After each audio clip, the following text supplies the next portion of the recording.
Meanwhile, Mocho was imprisoned in a dark dungeon. "This is so unfair. Listen to me. What on earth happened?" The scene shifts to an old cloth hat placed atop a neatly folded outfit on a table. A voice rang out. Appointing Mocho, a Confucian student of Sungkyunkwan, as a temporary clerk, rank Junior 7th, working at the Census Bureau of the Ministry of Revenue. After 1 year of performance evaluation, a decision on official appointment will be made.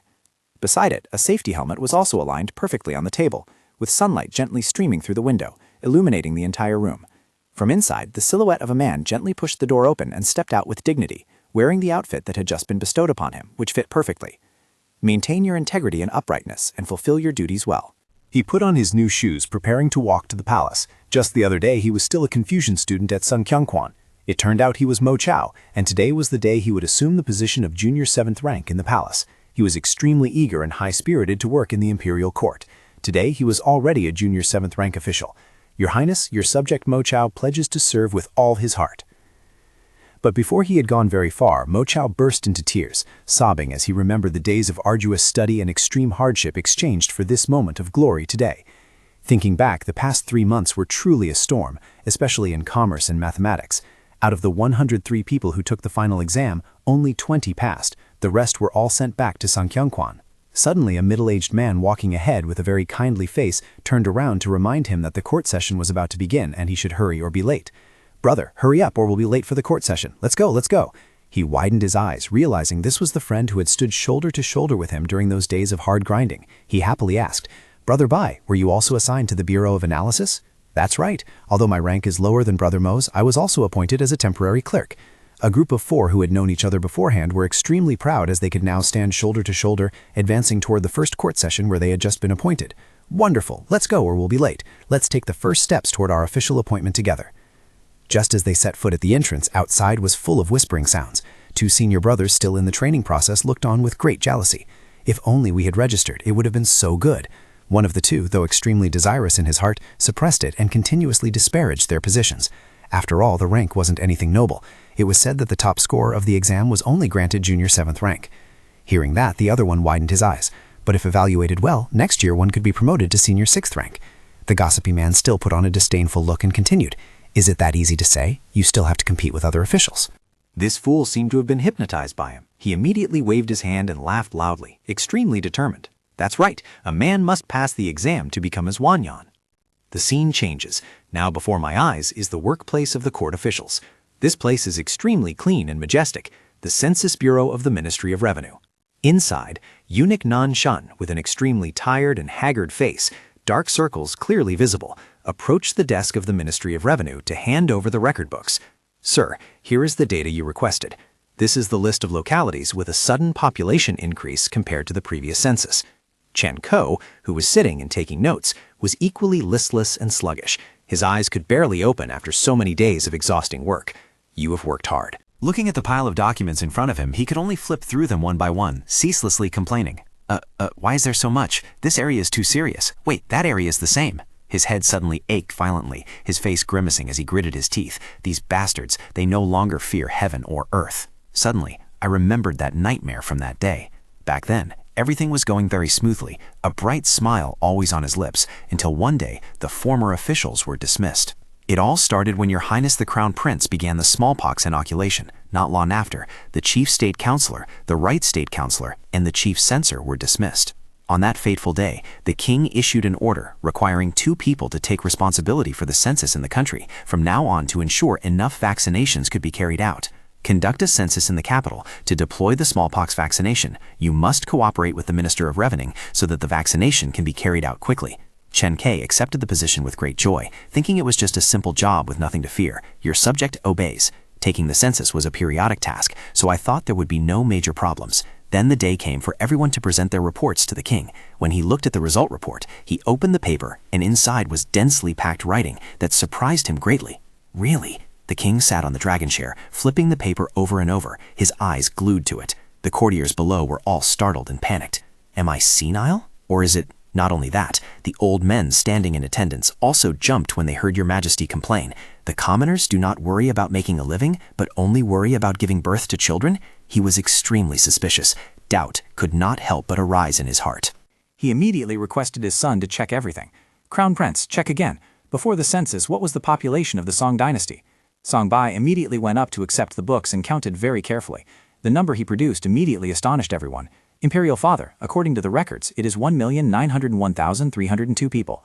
Song Shu immediately widened his eyes and asked him back, but according to this report, the population has exceeded 4.3 million people. Do we have to administer the smallpox vaccination 2 or 3 times per person? He replied with utmost respect, No, Your Majesty, administering it once is enough. He immediately darkened his face, his eyes filled with murderous intent, stroking his chin and questioning the officials standing below. You all answer Zen. Is it that Zen is old and senile, or are the commoners only focused on bearing children? They stood below, bowing their heads in silence, no one daring to utter a single sound. He then rested his hands on his knees, the books rolled up in his palm. He didn't bother speaking to those cowardly officials anymore, turning to ask him, Why is no one saying anything? Crown Prince, you tell me, why is it like this? Songbai answered firmly. There was definitely a mistake in the previous survey. Song Shu closed his eyes to ponder, opened the paper to check again, continuously questioning the recent incident. That's right, but the periodic census every 3 years cannot be done carelessly. Why did such an error occur? The Crown Prince immediately turned around, his eyes filled with murderous intent, staring at the officials who only knew how to play and be lazy. Could there be officials so incompetent that they don't know how to count?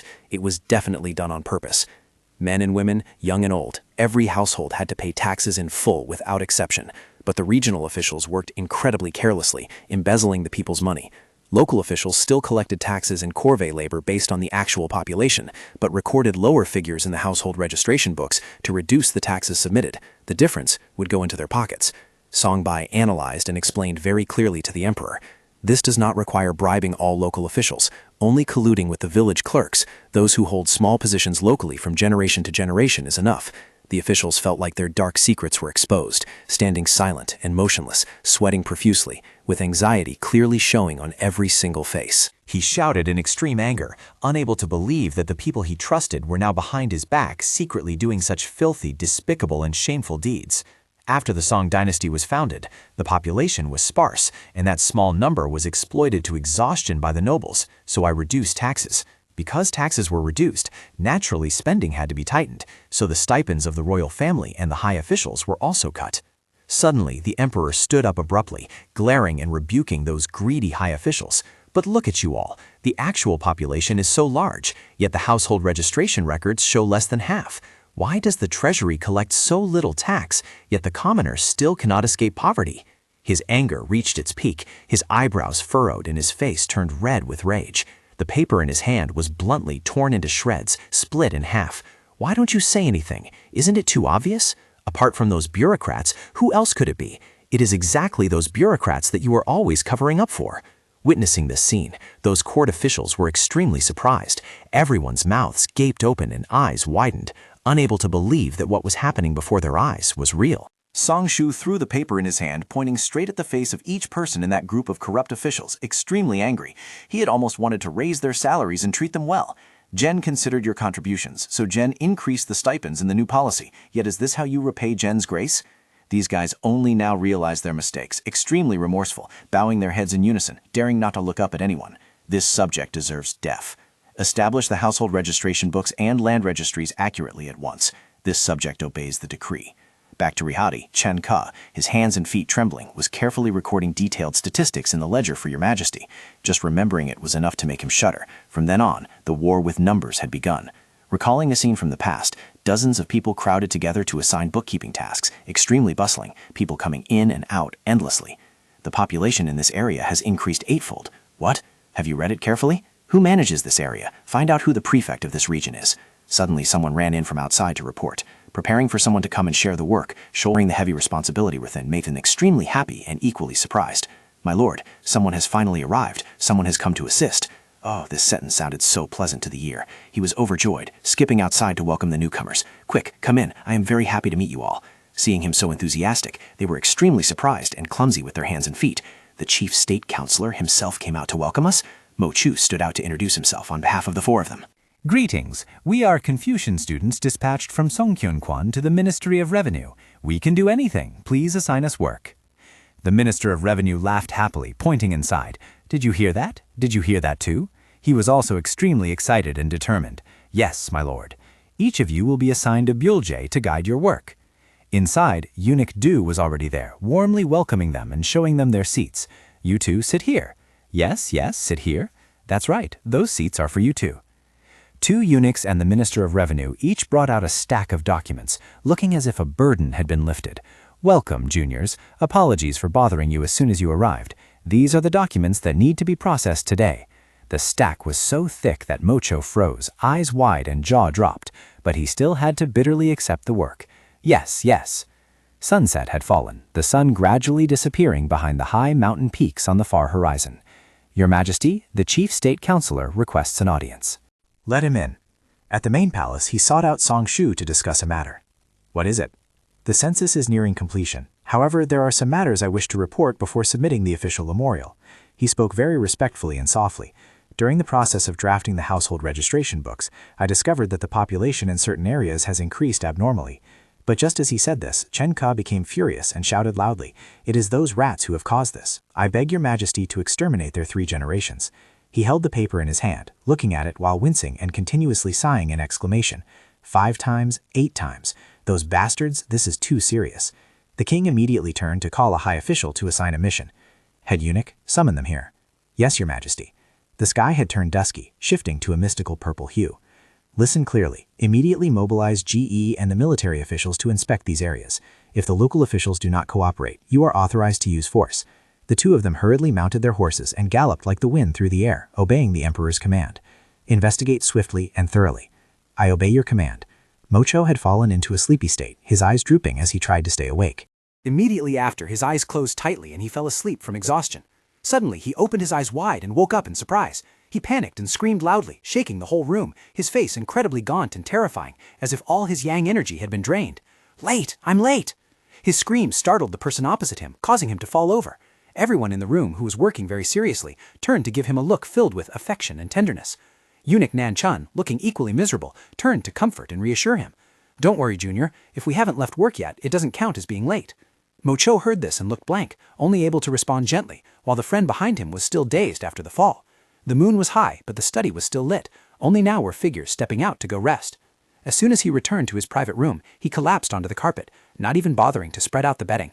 It seemed this new job had completely exhausted him. His face was incredibly gaunt. Dark circles were clearly visible, and his dull eyes seemed to have lost all awareness. It took 4 days to get off work. I'm so tired. A new day arrived. In the courtyard, officials were walking briskly under the dazzling early morning sun. Mocho and Feng Tian listlessly dragged their heavy steps to work. Looking at the library before them, the 2 could only sigh in resignation, not wanting to take another step forward. A man approached, smiling as he spoke. "It seems I can hear your inner thoughts." Startled awake upon seeing him, they looked closely to confirm once more. "Lord Bielja, you are awake." He was the Bielja of the palace. Seeing them looking as bedraggled as autumn leaves, he pressed, "How long have you been here? Has it been half a month? Is that so? You are starting to look like officials of the Ministry of Revenue, but I still cannot acknowledge you yet." Hearing this, their eyes lit up and their jaws dropped. "Huh?" He winked with a sincere smile and advised, "Haven't you yet to undergo the initiation ceremony? I am looking forward to it." The scene shifts to Jeollado, North Jeolla, Gamyang, a rural region outside the capital.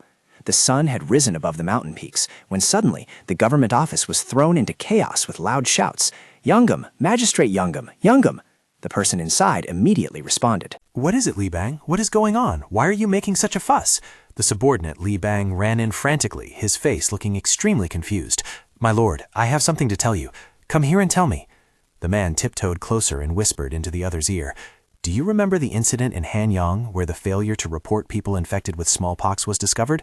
"I remember. It was because the Office of the Inspector General checked and found abnormalities in the population." He raised an eyebrow suspiciously and pouted, asking him, "But what does this have to do with us?" The answer left him utterly shocked, eyes wide and face grimacing in disbelief. "Not related? We are very much related." Suddenly, from outside, a mysterious man wearing cool sunglasses entered, making the 2 of them stand up in joy as if they had found a needle in a haystack. Your Excellency, from the commander's office. Judge Chen, I was just about to call for you."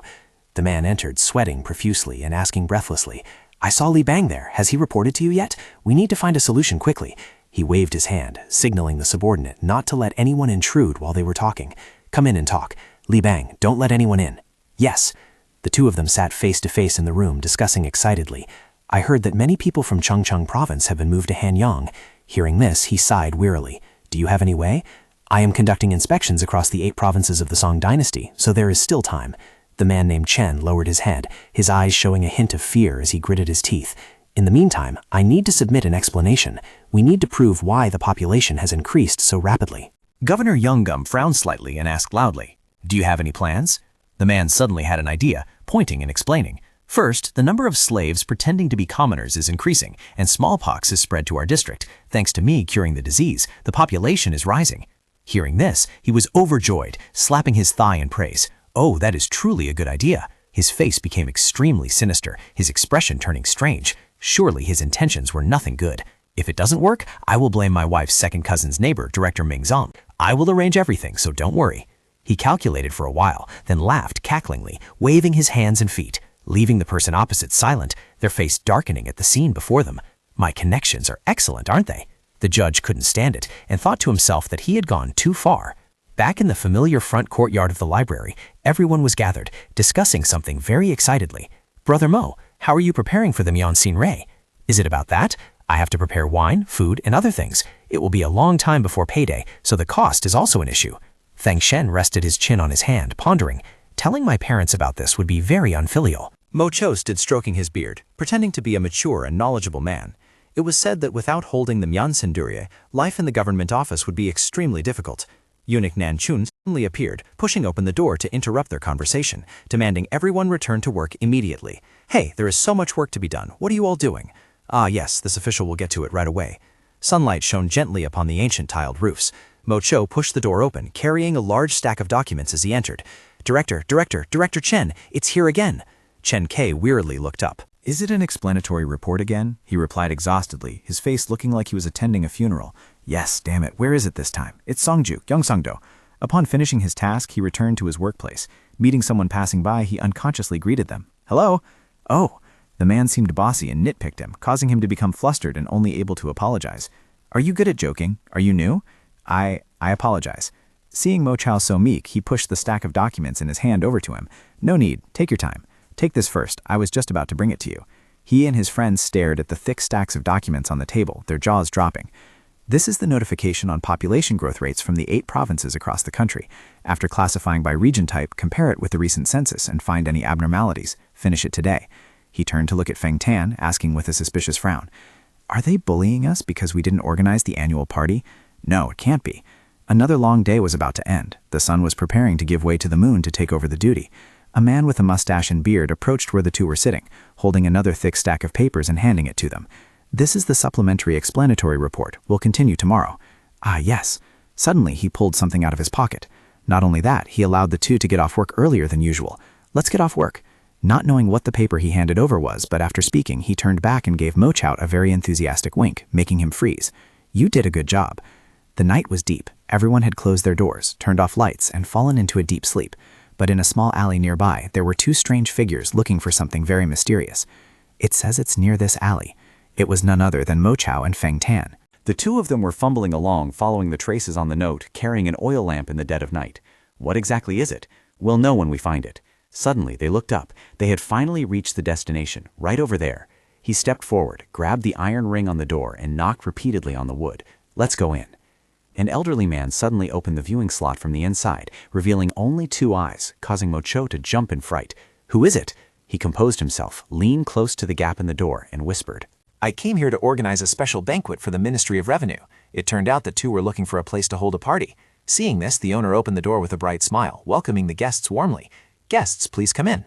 Inside, they were treated with great enthusiasm, served tea thoughtfully, and given dedicated consultation amidst the quiet moonlit night.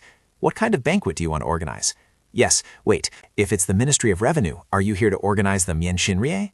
Hearing this, Mo Cho and Feng Tian simultaneously went wide-eyed and open-mouthed, extremely happy. Oh, that's right, that's right. The owner then counted on his fingers, confident he could host any party they requested. I can do any party, weddings, longevity celebrations, coming-of-age ceremonies, and of course, I know how to do the Myeonsin Rie. Hearing this, he was very eager, but the most important thing to worry about was how much the banquet would cost and whether it was within their budget. I will prepare it very well for you. The problem is, what is the cost? The old man curled his lips slightly and continued. If you marry someone through my matchmaking, you will get it for free. Hearing this, Mo Cho immediately waved his hands in refusal. That won't work. I already have a wife and children.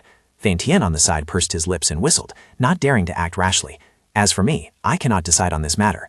The old man then raised 3 fingers and said slowly, Then give me an additional 30% of the bonus you will receive in the next 2 years. Hearing this, Fan Tian slammed the table, shouting angrily, That is too much. 30% is excessive. The old man turned his face away, grimacing, grinding his teeth as he threatened.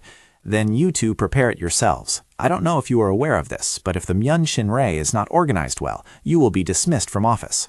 Unlike Feng Tian, Mo Cho only slowly and calmly explained, This is my first year in office. 30% is too much. I also need to buy a house for my wife and child in the countryside. Hearing this, the shop owner withdrew 1 finger, reducing it by 10% for them. Then I will reduce it to 20% for you. He immediately agreed, causing the friend beside him to angrily call out his name. Disagreeing in their viewpoints, the two began to argue loudly, exchanging words with each other. I could have considered it carefully before deciding. I should also discuss it with our fellow disciples.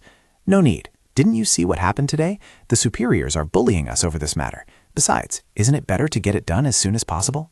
The contract bearing the handprints of both of them was drawn up extremely quickly. The owner asked them to sign to confirm the start of implementation. Furthermore, brother, don't worry about the costs. I will take care of it, since I am your elder brother. Sign here and the contract will take effect. After everything was done, the owner saw the two off at the door to return in the late night. Then we entrust everything to you. Don't worry, in 5 days I will send someone to the government office. See you there. Remember to wait for the news. The two walked quickly back towards the palace when a mysterious figure appeared, approaching to strike up a conversation. Did you get a big haul this time? My pockets are always filled whenever people come. It turned out this man was the very person who had given them the address in the afternoon. Who would have expected that these two despicable men were conspiring to fleece money from Mo Cho and Feng Tian? I won't forget to give you your share. Just make sure to arrange things carefully. The old man then turned to ask mockingly, making the other freeze. By the way, you didn't harass them, did you? Me? Those guys? What is with that surprised face? When did I ever harass anyone? 5 days later, at Inwangsan Susongdong, inside a simple and humble hut, some were singing and dancing, some were drinking and chatting, while others were intimately hugging women. Mo Cho was being bullied by the men from the prefecture, having scribbles drawn all over his face with a brush. Feng Tian and the others were just as miserable, being bullied and forced to crawl on the ground by their superiors. Others were even more excessive, forcing them to take off their shoes and drink wine poured into them. Everyone grimaced in discomfort but dared not speak up. It didn't stop there. They even threw him and his friends into the freezing river in the middle of the cold, misty night, looking incredibly pitiful. Early the next morning, a heaven-shaking scream suddenly rang out. A strange hand that was writing tremblingly put down the brush. What? Holding a Myeon Shinrei? How many people were there? Eunuch Nan Chun was reporting last night's incident to Chem Ka. Hearing there were over 20 people, he acted like a madman, slamming the table and shouting, "Are you crazy? Summon everyone to the courtyard immediately." The group that had partied and forgotten their way home last night was summoned to the courtyard to face his wrath. Are you out of your minds? Even if it is a custom, the imperial court's orders are more important. He flushed with anger, squeezed his eyes shut and shouted, "Don't you know His Highness has banned holding banquets?" Mo Cho and Feng Tian were terrified upon hearing this, their faces darkening. The bastard behind them suddenly appeared and whispered to Mo Cho, "He's just scaring us. A few days of repentance and it will be over." The king up above, upon learning of the matter, was also furious, fuming with rage, holding the report in his hand and gritting his teeth. These guys, the audacity. Chen Ka clenched his fists, his anger knowing no bounds, sweat rolling down his forehead. No matter how busy they were, the Sahianbu would not overlook this matter, and it would eventually reach His Highness's ears. At the palace, he immediately called for someone to investigate the incident. Had Eunuch, the subordinate inside, appeared instantly. "Yes, Your Highness." The emperor continued. "Peng Ming." No, not Peng Ming. Back on this side, he angrily waved his hand outward, demanding they leave his sight. "All of you will be under probation. Don't bother me anymore. Get out of here now, immediately." The emperor curled his lips and frowned, his eyes filled with a powerful murderous aura as he said, "Immediately, call the executive committee member." On this side, seeing this, that guy continued to comfort Mo Cho. "See, was I right? Take this opportunity to rest for a few days." Suddenly, a strange noise from afar caused both of them to turn around and look in bewilderment. A group of people wearing black outfits with white stripes, holding wooden sticks in their hands, were approaching the spot where they were standing. The group was terrified and unconsciously stepped back. Chen Ke saw this and stammered, They really are officials of the office of the Inspector General." A man in a red robe raised his baton and rushed forward, shouting, "This is the command of Your Highness. Arrest those who dare to organize the Myeon Shinrei. You all better obediently submit to binding." The men below heard this, their jaws dropped, grimacing in disbelief. Officials of the office of the Inspector General? In the quiet, dark night, 2 guards stood watch in front of the gate, holding broadswords. In a dark and seemingly cramped room, the prisoners sat huddled, heads bowed, hands clutching their knees, trembling with fear. It is said that if one is taken to the office of the Inspector General, there is no return. One of them approached the bars and screamed, "I was wrongly accused. Please listen to me. I'm new, so I didn't know anything." Another prisoner also stood up, crying loudly, "Prime Minister Lee, Director Lee Shist is my cousin. Please let me explain." The screams echoed everywhere, but no one listened. "Please!" Under the dim light in the main hall, the emperor sat majestically on the dragon chair. 6 high officials knelt down below, all speaking in unison. "Your Highness, please have mercy on your subjects." Li Shen bowed down, speaking calmly. "Your Highness, please calm your anger. It is true that they made mistakes, but the office of the Inspector General treats them very harshly." The emperor did not agree with this. He spoke sternly. "Last year I issued a ban on this custom and punished those who committed the crime. So punishing them like that is still not enough, right? I will not let this go easily." Chen Ke also spoke up to persuade.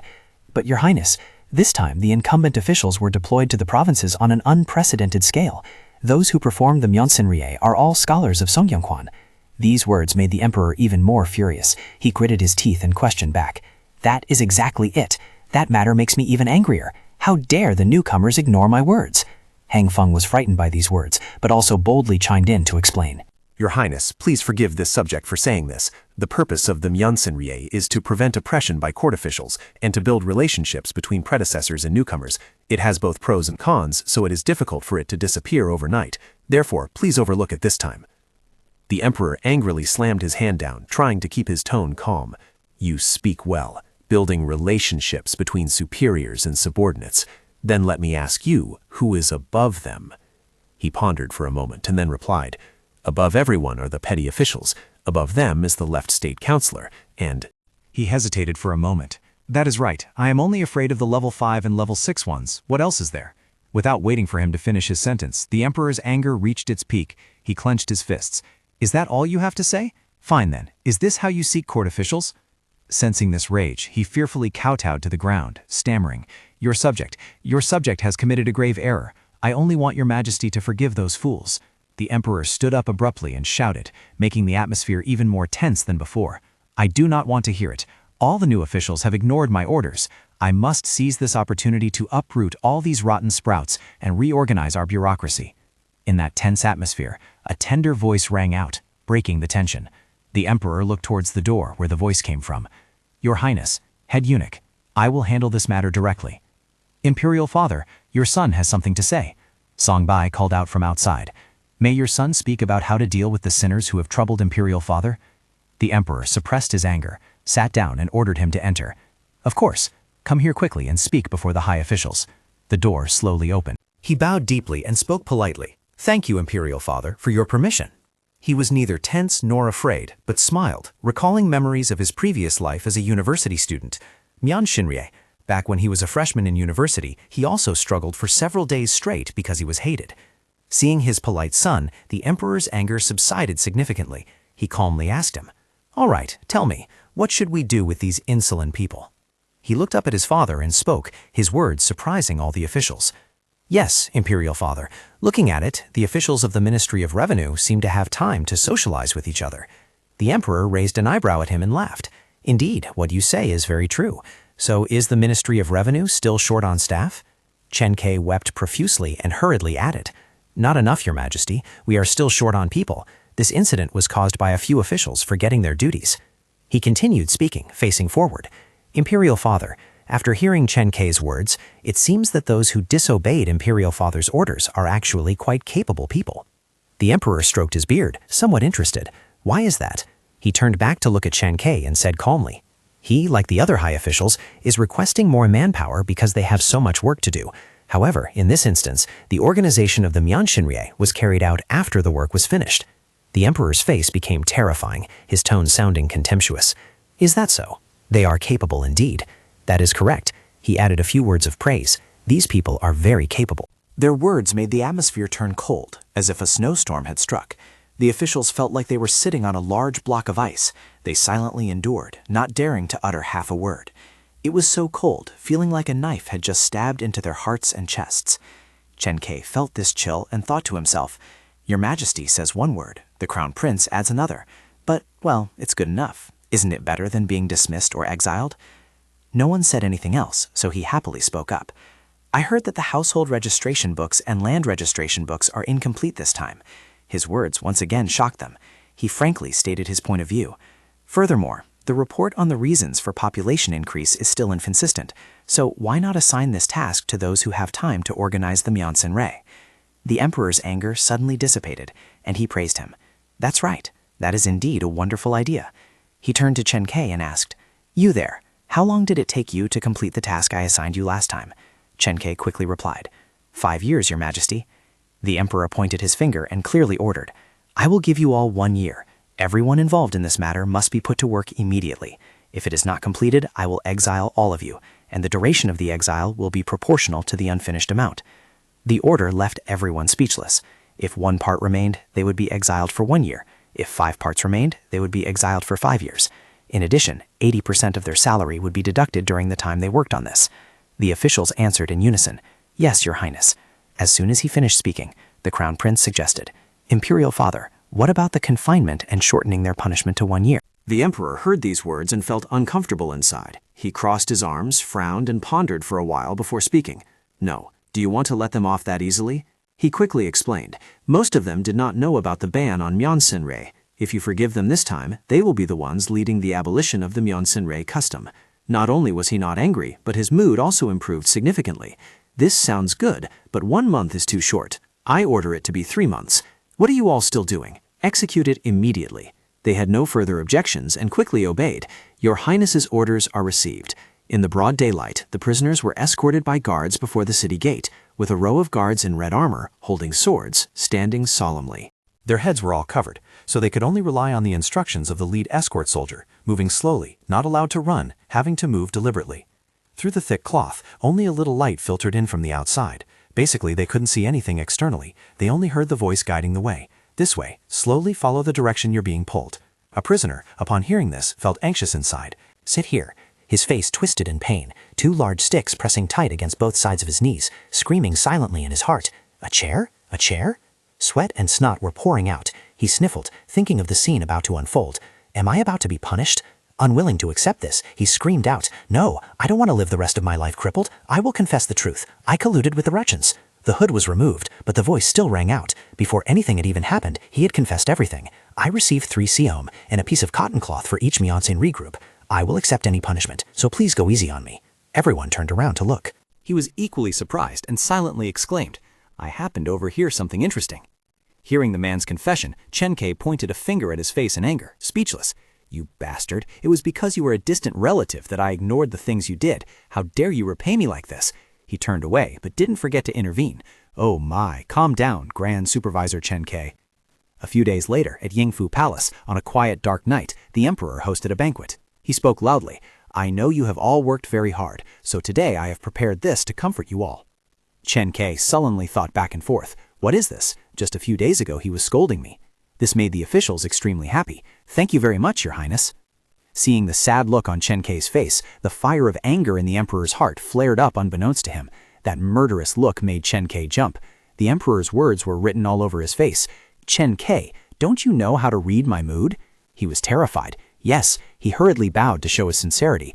I thank the emperor for his kindness. This subject does not know how to repay this favor of Your Highness. The emperor smiled, his voice full of emotion.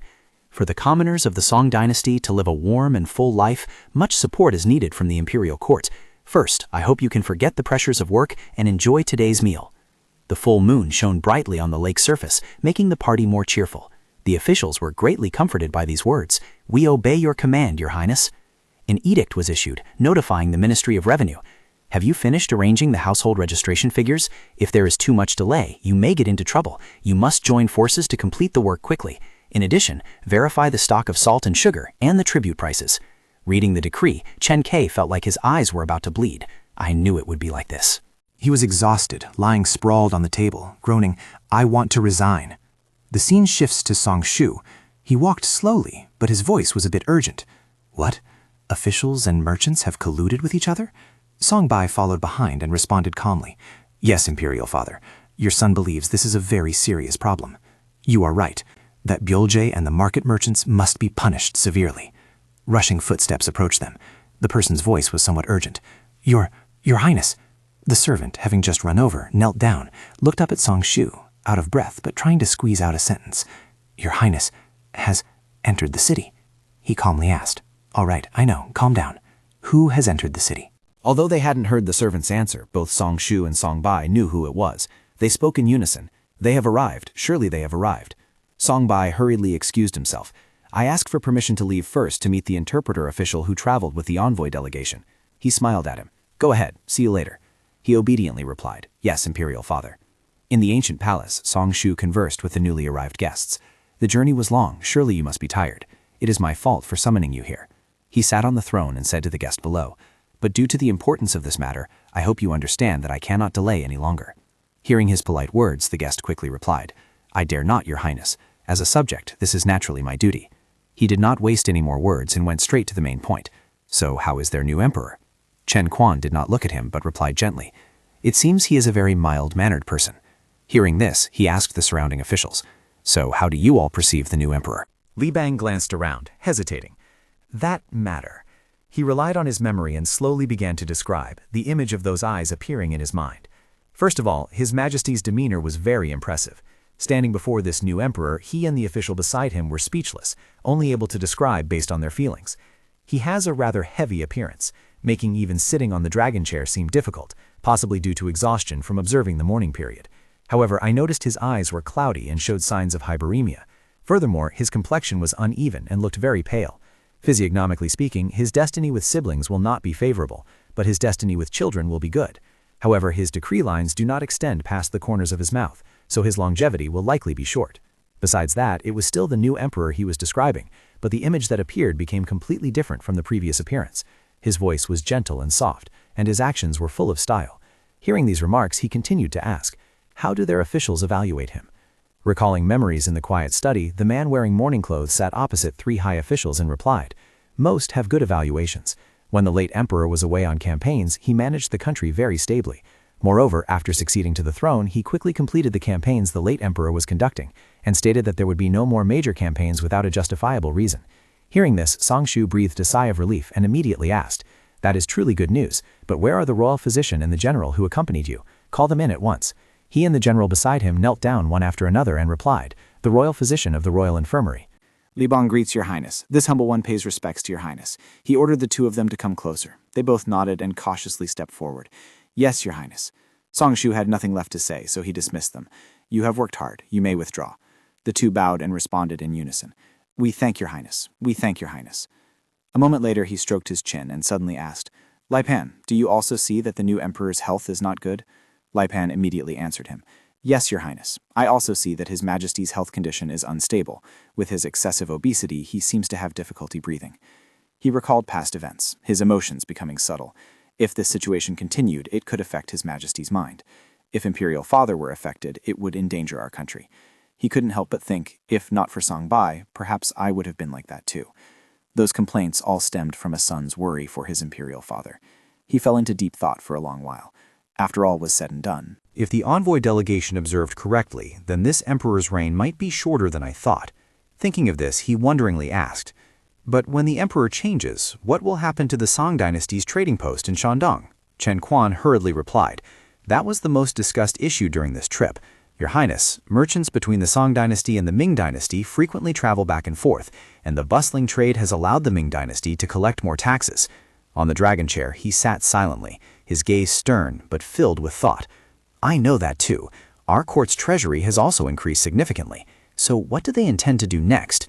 Chen Quan quickly explained, "Your Highness, the new emperor has stated that the Song dynasty's trading post will remain, as it brings great benefits. However, due to the appearance of many pirates, Ming troops will be stationed near the trading post to deal with them." His words caused the high officials to buzz with excitement.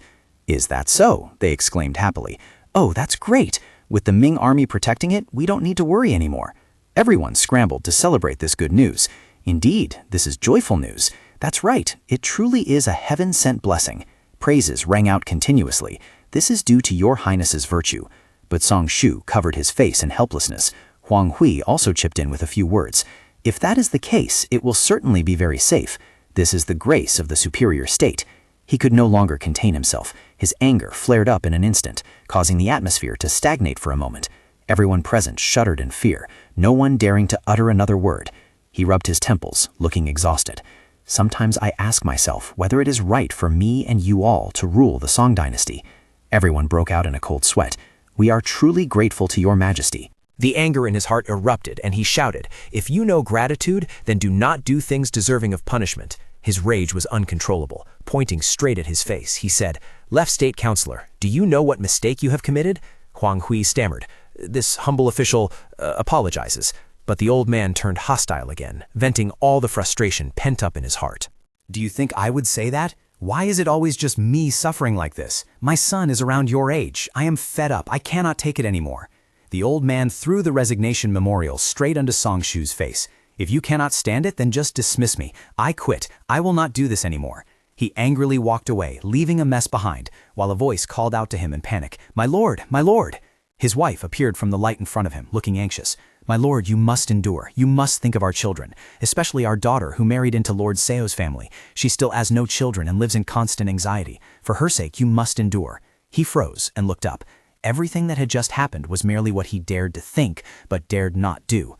"I really want to submit my resignation letter." He trembled, silently resenting his fate. Song Shu brushed past him. "That is enough." He angrily threw open the door, walked straight out, and tossed back a sentence. "That is all for today. You may all leave." Everyone failed to understand his unusual mood. What on earth happened? I don't know either. The time in the Min Kingdom was so good. Huang Hui coughed once, and everyone turned to look at him. The old man also left, saying angrily, "Do you think I know? Hurry up and return to your manners." Huang Kui looked up at the sky. Damn it, the sky is so clear today. At the Eastern Palace, a chirpy voice explained, "I didn't expect you to find this." The person inside replied, "Yes, Your Highness, I have found it." The old servant standing outside was sweating profusely, not because of the heat, but because of fear.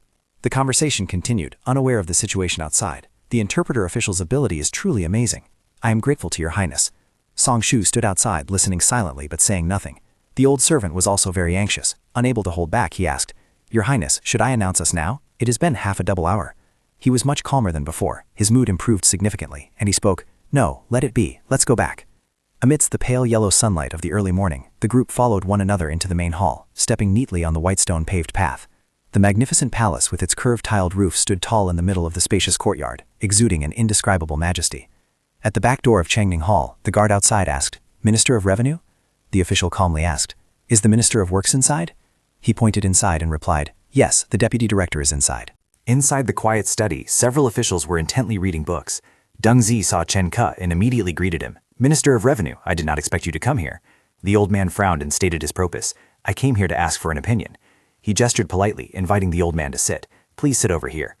The old man sat down and thanked him politely. "Yes, thank you." He looked at the old man for a while and asked, "But why have you come here, my lord?" The old man answered frankly, "Surely you already know. About a watch ago, the envoy delegation to the Ming dynasty returned. The Minister of Rights, who was the chief management of the delegation, gave a report." The old man's expression changed continuously as he briefly recounted what had just happened. The old man sighed, concluding the story, and lamented, "And yet your highness got angry and stormed out. With a situation like this, it is truly hard to survive. What exactly did we do wrong? Lately, I just want to submit a memorial to resign and return to the countryside. I think about it dozens of times a day." Deng Zi stroked his beard, pondering. Things have reached this point. He thought for a moment, then stood up. "Then come with me." The old man asked curiously, "Where to?" Deng Zi did not rush to answer immediately.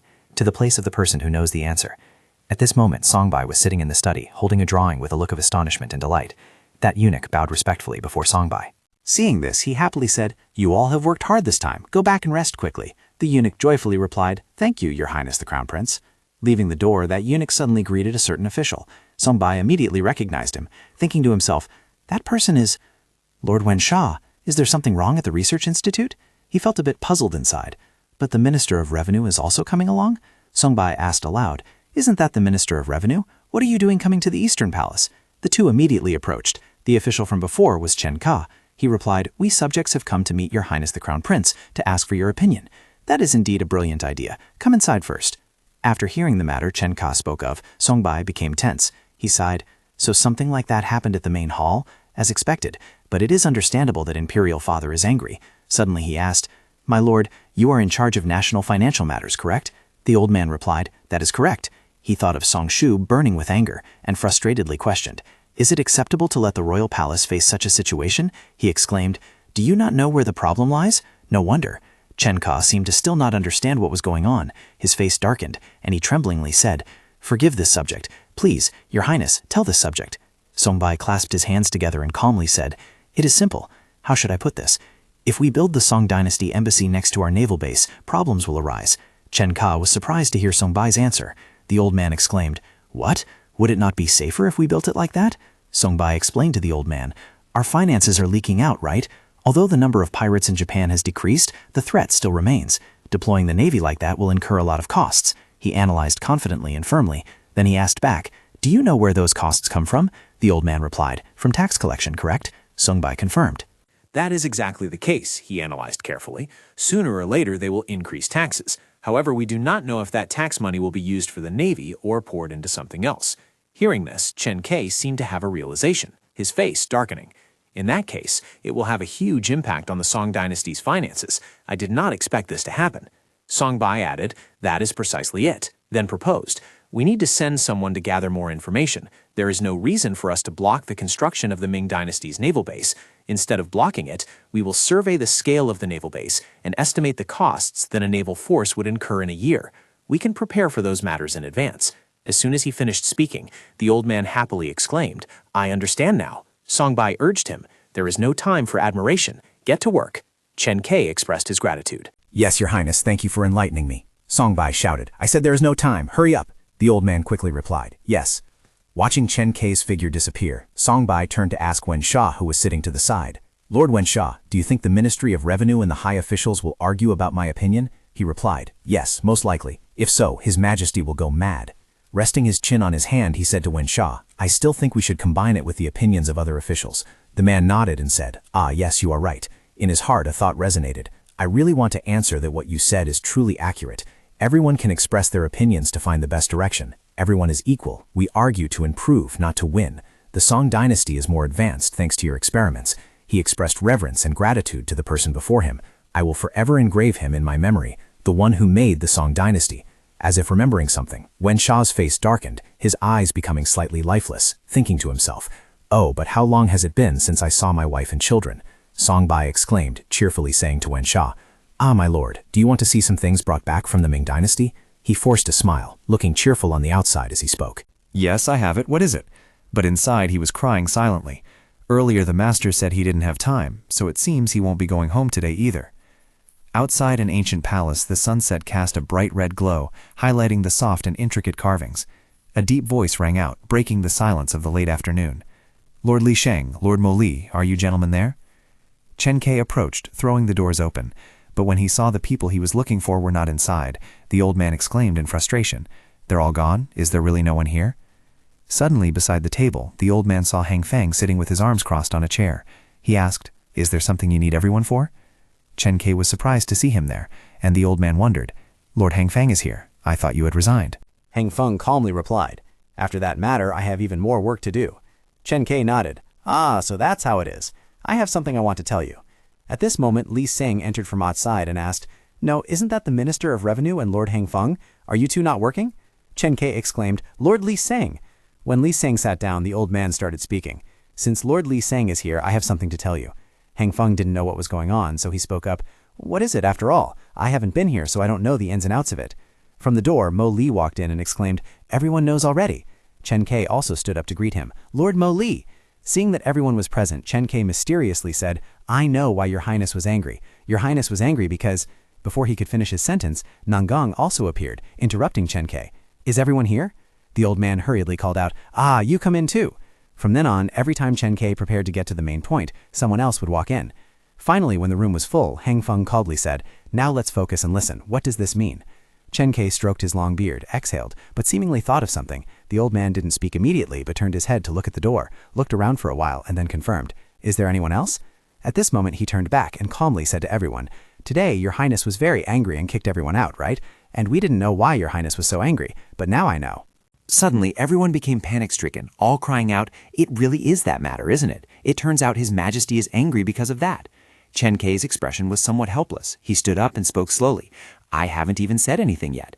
Hang Feng, sitting opposite him, urged, "Hurry up and speak. Go on." Outside the palace, the night sky had fallen, and lights were lit, illuminating the dark courtyard. Inside the room, whispering sounds arose. Indeed, we never thought about the cost issue. Everyone therein was discussing, so your highness is angry because of that. Now I understand why his majesty went mad. Hang Feng remained silent for a moment, then offered his opinion. We must not let this happen again. However, if you gentlemen have issues you wish to present to his majesty, I will compile them and submit. A person nearby replied, I understand. The light shone on half of Hang Feng's face, making it look even gloomier. He thought to himself, this matter was discerned by the young crown prince. Outside Songshu's grand palace, soft light spilled out from within, making the space quiet and mysterious. At this moment, Songbai's voice rang out, echoing inside. Your Highness the Crown Prince requests an audience. His voice replied immediately after. Let the Crown Prince in. Seeing his son walk in slowly, Songshu, who was sitting at the table, stood up abruptly and asked, Did you bring the documents? He replied, Yes, Imperial Father. I also brought some books. He took the book Songbai brought and read it intently. Let me see. A moment later, his face showed a hint of contemplation, his breathing steady, as if he were pondering the book. Songbai rolled his eyes, looking around. He felt a mysterious energy swirling. Seeing Songshu reading the book intently in front of him, he thought to himself, when Imperial Father focuses on something, it's like he absorbs all the surrounding energy. Is this a trance state? A smile appeared on Songbai's face. He was somewhat amused. He really likes it. Come to think of it, he's so immersed he forgot I'm here. He felt a bit sleepy, yawning long. Imperial Father, don't forget me. It is already the yin hour. Songshu was startled, realizing he had been reading for too long. He hurriedly opened his eyes to look for his son's silhouette. Seeing Songbai sleeping right in front of him, he became panicked and exclaimed, Oh my! Songshu hurriedly stood up and went to pick Songbai up. Looking at his son lying in his arms, he told himself, This kid has gotten quite a bit heavier, hasn't he? Grow up quickly. No, take your time growing up. But well, grow up quickly. No, grow up slowly. In the peaceful autumn scenery, ginkgo leaves fell gently while the sunlight shone down, casting the shadows of the tree canopy onto the ground. Outside the room, a large figure stood trembling, emitting pitiful groans. Two people, one tall and one short, stood next to each other, both with dark circles under their eyes like pandas, saying in trembling voices, We finally finished organizing the documents. It was truly terrible. Suddenly, someone approached and shouted at them, Can you two stop trembling? They responded in unison, Understood. That person continued to yell, I am having trouble with the subject who was just exiled to the adjacent palace. That hateful guy was exiled to NJ Gangwon-do. The room behind the two of them was where the archives were stored, and not far from there was the main gate of the Census Bureau. Suddenly, a man riding a horse rushed over, shouting, Urgent report! Urgent report! Songshu stood outside the palace, reading a report. In front of him was a person kneeling, presumably the one who had just ridden the horse to bring the news to Songshu. While reading, he calmly said to the eunuch beside him, Head eunuch, summon the minister immediately. The eunuch respectfully replied, Yes, your highness. Suddenly, he turned to the eunuch again and corrected himself. No, convey my words to the minister. Call the high officials to meet me right now. The scene shifts to outside an ancient wooden gate with simple signs, where a young but authoritative voice rang out. What is the reaction? Inside the courtyard of the training ground, a middle-aged man standing in the shade spoke up. The military officers from the north all think the current artillery is more convenient than the old one. At this moment, that young voice spoke again. Is that so? But if it's the north, we need to improve the issue with wind direction and also consider the loading time. Suddenly, an official approached, his words causing a look of surprise on the faces of those present. Your Highness the Crown Prince, please forgive this subject. There is a summons for the high officials to enter the palace immediately. Songbai's eyes flashed with a hint of confusion. He asked, Right now? What exactly is going on? He hesitated for a moment, then replied, I understand. Let's go quickly. Hearing this, the official offered to lead the way. I have finished preparations. Please follow me. He followed immediately after. This many is enough. The two of us will go at the same time. The man replied, Yes, Crown Prince.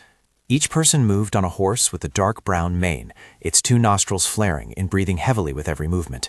Two people, one big and one small, were galloping on a dusty dirt road, their postures leaning slightly forward, appearing in a rush. Songbai, sitting on the horse in front, thought to himself, An emergency order from Imperial Father? What is it about? They stopped in front of a massive and ancient stronghold. The officials following Songbai said, We have arrived. The guards opened the gate, and they rode in.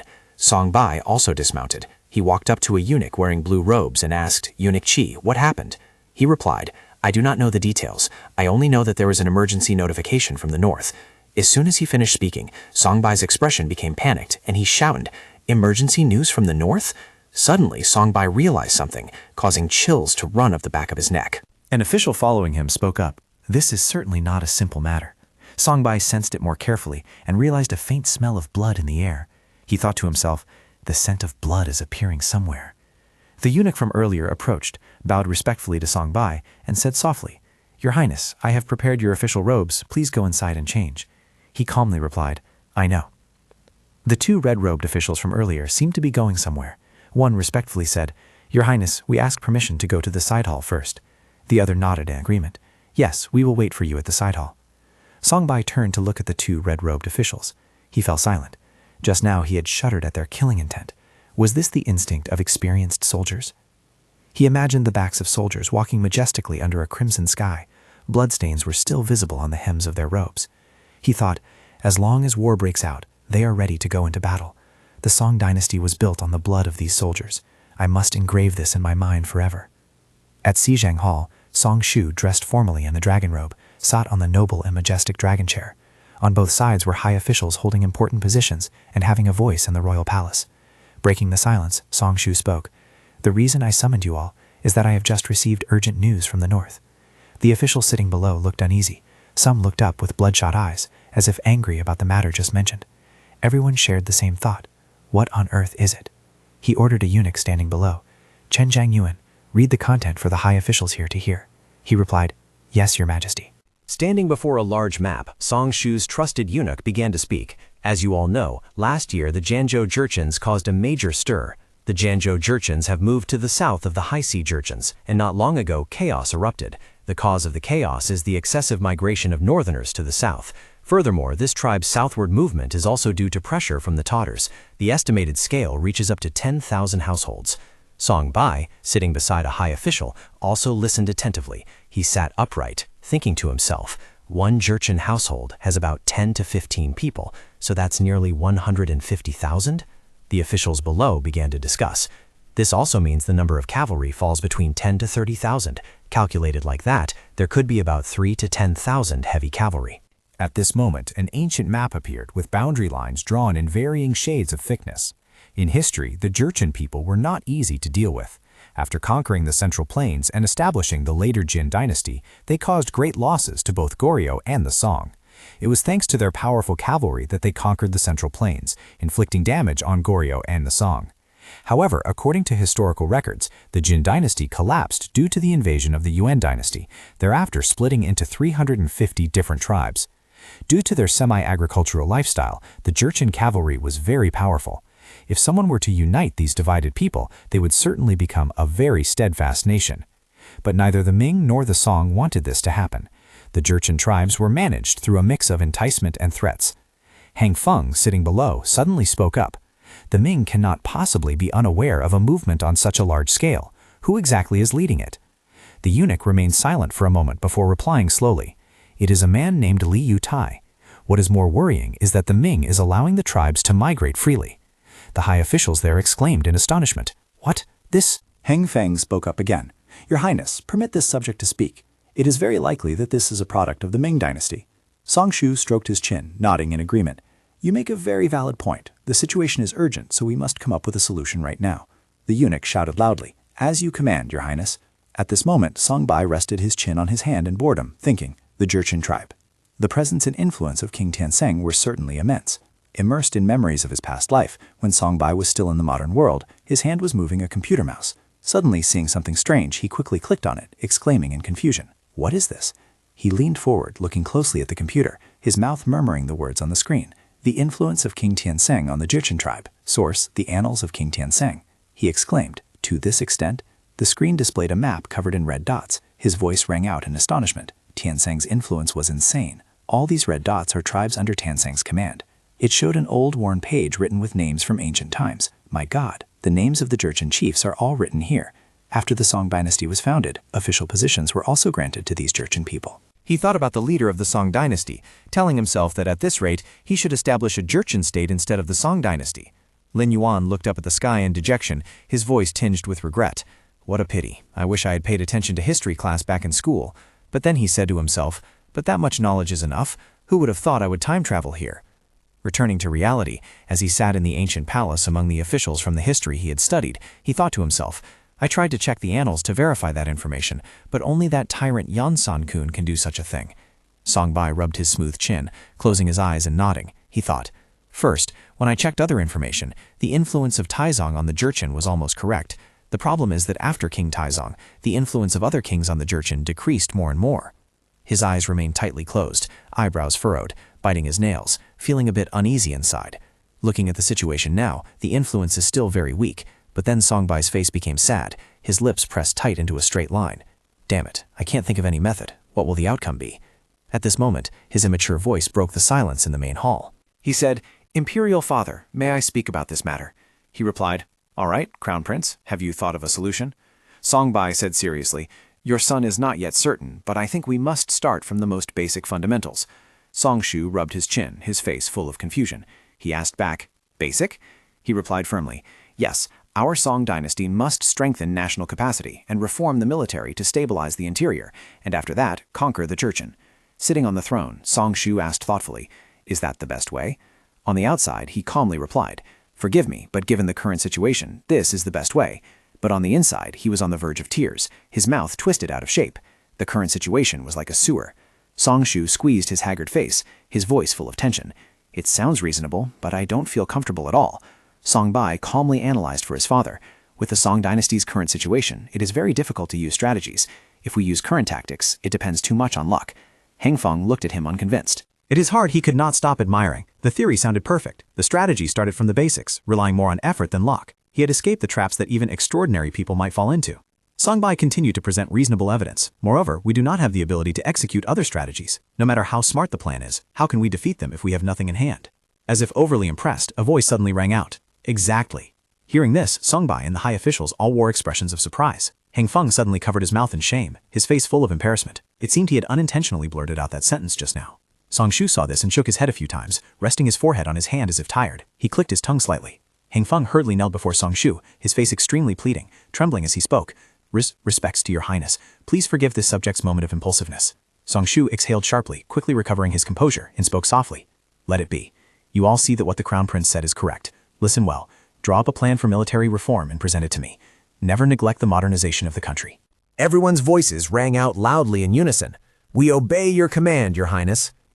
Beside the pavilion in the middle of the lake, a group of people crossed a small stone bridge, led by Songshu and Songbai, followed by the eunuchs and court servants. At this moment, Songshu suddenly covered his mouth and chuckled a few times. Seeing this, the young man asked with concern, "Imperial Father, did you think of something interesting?" He seemed to recall the humorous situation with Hangfeng earlier and laughed heartily. "Every time I think about the left state councilor's face at that moment, I can't help but laugh." Songshu looked up at the setting sun, his hands clasped behind his back, chatting as he walked. "I thought I would never see such an amusing sight from that skinny old man." Looking at the fluttering yellow leaves, he laughed out loud again. The emperor caught a leaf, as if making an important decision, and said, "To be honest, I intended to delay the military reform for a while longer." Gazing at the brilliant yellow leaf in his hand, he fell silent for a moment before speaking. "I thought if I rushed, I would mess everything up, but it seems I was wrong. We need a strong army to prepare for being drawn into the political situation of neighboring countries. The time is ripe." Looking at his father's back, Songbai's face flushed slightly, thinking happily, has he thought this far ahead? "King Songshu," he silently called out in his heart. 5 days later, at the main hall, colorful memorials were brought in. They were presented one by one before Songshu. Seeing this, his face was filled with anger. He flipped the tray, causing everything to scatter everywhere, and the high officials present all looked up with panicked expressions. Songshu angrily shouted, "Get rid of them all, or I'll make you drink poison right now." In the magnificent and vast space of the palace, Songshu sat majestically on the throne, exhaling sharply. On the throne, Songshu's face was flushed with anger, his hands trembling as they tightly gripped the red memorial, his lips pressed tight, as if suppressing himself. He flipped the whole table, causing colorful memorials to fly chaotically into the air. He gritted his teeth, shouting angrily, "Get rid of them all." But that was just Songshu's imagination. On the outside, he remained calm, his hands gently closing the memorial, though his mouth still trembled and pressed tight from annoyance. He thought to himself, "I really want to do that, but as a monarch, I must behave properly." He calmly asked the high officials sitting below, "Is this the best there is?" The people below responded together with awkward expressions. "Respectfully, Your Highness." Hangfeng answered him, "Your Highness, given the current situation of the Song dynasty, this is the best way." Songshu held his head, his brows furrowed tightly, and said unhappily, "All right, if that is the case, then from today onwards, the State Council and the 6 ministries will be abolished." The officials sitting below were suddenly taken aback. Everyone stammered and then shouted out loud, "Yes, Your Highness, what does this mean?" Song Shu continued speaking, stroking his chin and nodding as if in agreement with himself. "Instead a new organization, I have decided to call it the Bai-Yuet Discussion Manor. This organization will take over the duties of the current State Council, and those in charge of this organization will include the 3 high counselors and the ministers." He decided decisively. "So we will call the 5 people here the 5 greats. I think it would be better to abolish the current titles and give them new names." The high officials below felt slightly helpless as they listened to his assignments. Hang Feng will be called Eastern Scholar. Meng Sasong will be called Western Official. Li Sheng will be called Central Divine Power. Chen Ke will be called Southern Scribe. And Scholar Deng will be called Northern Weon. He continued, "That covers all 4 directions. Since the situation in the Song dynasty is not favorable at the moment, I will keep the number of personnel unchanged." Song Shu said with great enthusiasm, "The new organization and titles have been established. The Song dynasty will definitely get better and better. Definitely very good." The high officials from before were one by one crushed by his directives. Just changing names, changing the organizational form, changing personnel arrangement. Song Shu left the throne. As he stepped down, he questioned the high official sitting below. "This is the military system reform plan proposed by you officials. I asked what would be best given the current situation of the Song dynasty. If the situation becomes worse, what do you intend to do then?" He turned red with anger and shouted irritably, "Or when that time comes, will you propose an even worse plan and claim it as the best one? Do you officials sincerely study the scriptures or not?" Song Shu walked away aggressively, stomping his feet and shouting, "Get out, all of you. I will handle this myself." "Respectfully, Your Highness, this subject—" Hang Feng had not finished his sentence when he was silenced by the high officials beside him. They covered his mouth tightly, their faces full of panic. Suddenly his footsteps stopped and he looked at Hang Feng with an angry expression. Blue veins popped out on his forehead, causing everyone to startle. Song Shu turned around abruptly, determined to walk out the door. At this moment, Hang Feng sat slumped on the ground, his face still fearful, cold sweat pouring down his forehead. The 2 people beside him said, "If you had spoken out this time, you would have really been beheaded." It is my habit. Under the full round moon, the lamp shone flickeringly, illuminating every detail of the ancient and luxurious palace. In the dark room, by the faint light of the oil lamp, Song Shu looked at the memorials lying neatly on the ground. He rubbed his chin as if thinking about something. Then he turned to the side, placing his pen to write on a large sheet of paper pasted on the wall. The gold nib pen in his hand suddenly paused, and he said to himself with a contemplative expression, "This level is not enough. There must definitely be a better way."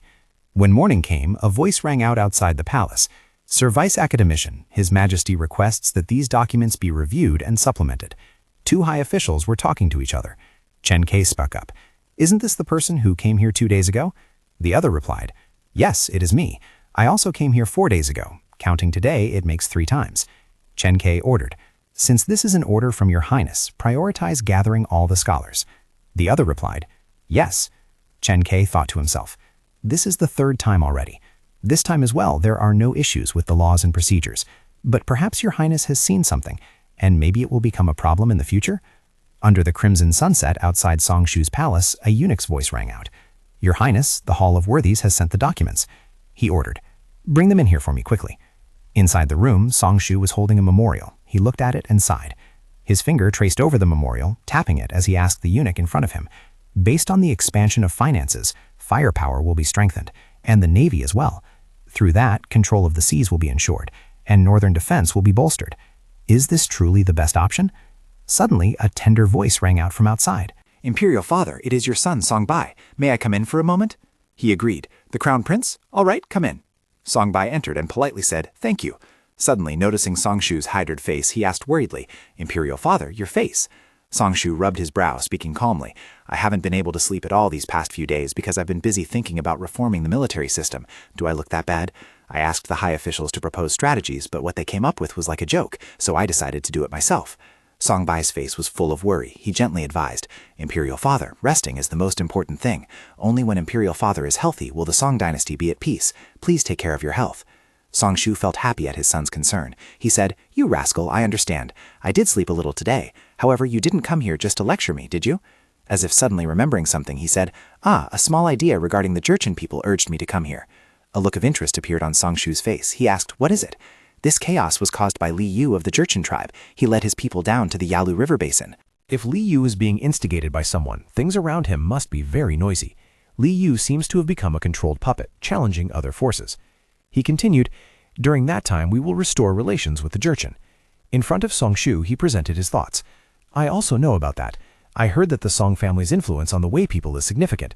Not only that, it seems relations between Zhou and the Jurchen are not good. Why don't we try inviting the leader of the Yuan tribe to the royal palace and appease them?" Hearing this, Song Shu fell into deep thought. He stared at the memorial in front of him but didn't focus on it, thinking only of what Songbai had just mentioned. Songbai added, "Imperial Father, they once served King Tianzeng. We are his descendants. You're certain they know of our Song family." Song Shu smiled, his expression looking as if he had seen through everything. "At times like this, I really get goosebumps. I thought so too, so I have had people monitor the movements of the Jurchen tribal leaders." Songbai exclaimed in surprise, as expected of Imperial Father. Song Shu pointed to the memorial on his desk and offered to Songbai, "Do you want to take a look at this?" Recognizing it, he asked, "Oh, is this Imperial Father's military reform plan?" He replied, "That's right. This is the system drafted by Sanfeng during the founding period." Songbai seemed surprised to hear what Song Shu just said. "Is it Sembong, Zhongdojian?" The flickering candlelight illuminated the small room, highlighting the intricate patterns within. The long memorial was rolled up neatly in Songbai's hand. He looked attentively at the content of the reform plan that Song Shu handed him.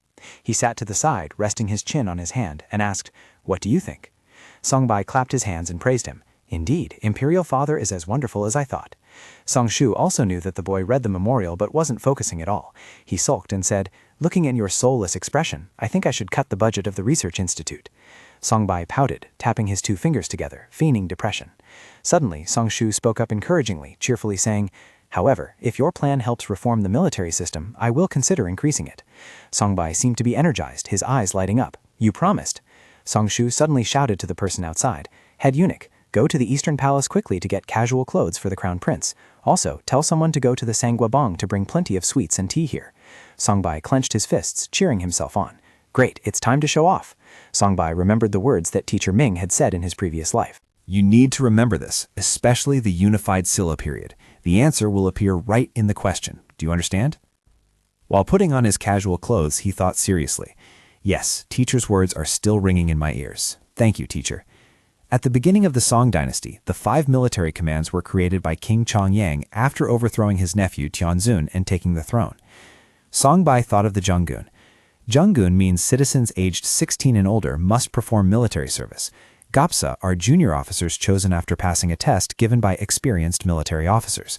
The special forces, including nobles and children of powerful people, naturally included the Ying-Zhen army. Songbai looked distracted, putting on his casual clothes while lost in thought. It improved little by little, but wasn't very significant. Later, it was completely destroyed during the Japanese invasion of Korea. Of course, that was also because King Song Shu had cut the military budget excessively at that time. His face looked pensive. He frowned and thought to himself. When the military system was reformed at the beginning of the Song dynasty, it maintained its position in the north and controlled the civil war. By following this direction, I have narrowed down the scope. Recalling a war of the century when everything was incinerated, he made a firm resolution that to escape the Imjin War, the national defense system must be strengthened. Songbai crossed his arms, his face looking annoyed as he pondered. Even if it killed him, he had to find a way. King Song Shu had compiled a training manual after Japan invaded Joseon, establishing a 3-man squad consisting of gunners, archers, and close combat soldiers, in addition to several other groups. The image of Lin Yuan in his previous life seemed to suddenly realize something. A chill ran through his body as he wondered, "But what is that?" He scratched his head, his face twisting in distress, his mind a tangled mess. Is Zhang Yongyang actually BBT? What was it again? It turned out this was the harmful effect of cramming. Suddenly he froze, realizing he was right there with Song Shu. Is it finding a way out? He thought to himself. No, wait, he is right here. The light of Joseon, the source of wisdom. His name is... He looked at the man happily resting his chin on his hand behind him, and only one thought remained in his mind. King Song Shu. He is my father now, so when I speak, he will understand immediately. As the candle went out, smoke rose gently. In the dark and quiet space, only the voices of the two conversing remained. Song Shu looked at his son's writing on the paper and asked, "Separate the positions in the military? But if so, what will the civil officials do?" He calmly replied, "It wouldn't be good if only the Ministry of War and the General Staff managed the military budget and personnel. So how about letting civil officials manage those two?" Song Shu raced it out. "Would everything be better if we separated them?" Songbai answered clearly, "That's right. Otherwise, only military officials would operate with military officials. If so, there would be a return of a military government." He asked again, "Even when I am here?" The boy replied, "Yes, that is correct." Songbai thought to himself, indeed such an organization existed, which was the Japanese Empire. Song Shu rubbed his chin and nodded, saying, "All right, you are right. Besides, there is no guarantee that our future generations will grow up to be great kings, so it is better to be cautious." He put his pen to the white paper, while calmly saying, "Now that the Central Army has taken over certain positions, let's look at the local armies." Songbai added from the side. Similarly, in the local areas, divide them into civil and military officials and have them check each other. Outside the palace, the sunlight shone down in a blazing red. At that moment, only the voices of Song Shu and Song Bai echoed. He decided, then we will prevent those who abuse power. The boy agreed. Yes, in addition there are professional commanders and adjutants. And regarding the place for training soldiers, Song Shu said, we must apply this everywhere, he replied. However, that is also an advantage for the enemy. When morning came, a eunuch outside called out hesitantly, as if afraid of disturbing Song Shu's important work. Your Highness, it is time for breakfast. He replied indifferently, is that so? Then turned to look at his son and asked, Songbai, will you eat with me? Songbai replied politely. Left behind in the room was a desk with dozens of sheets of paper featuring incredibly scribbled strategic drawings. Among them, there was a stack of papers placed neatly with clean, careful handwriting, appearing to be a complete plan. Outside the study was a clear blue sky and fresh green trees, a scene incredibly quiet and peaceful. Fin Shu in the room was now extremely happy. He hummed a song while his hand busily wrote away below. Suddenly, Thienthu's father threw the door open with force, making him jump. The man shouted angrily, Thienthu, you brat! I told you to focus on your studies, but you're always doing these useless things. The young man stammered an explanation. Father, it's not like that. The man continued, don't make me repeat myself. Show me what you've been doing right now. Thienthu gently held it out and said, it's this. As soon as the man saw the lines of text, he became even more furious. Arithmetic again. He smiled and raised his hand to explain.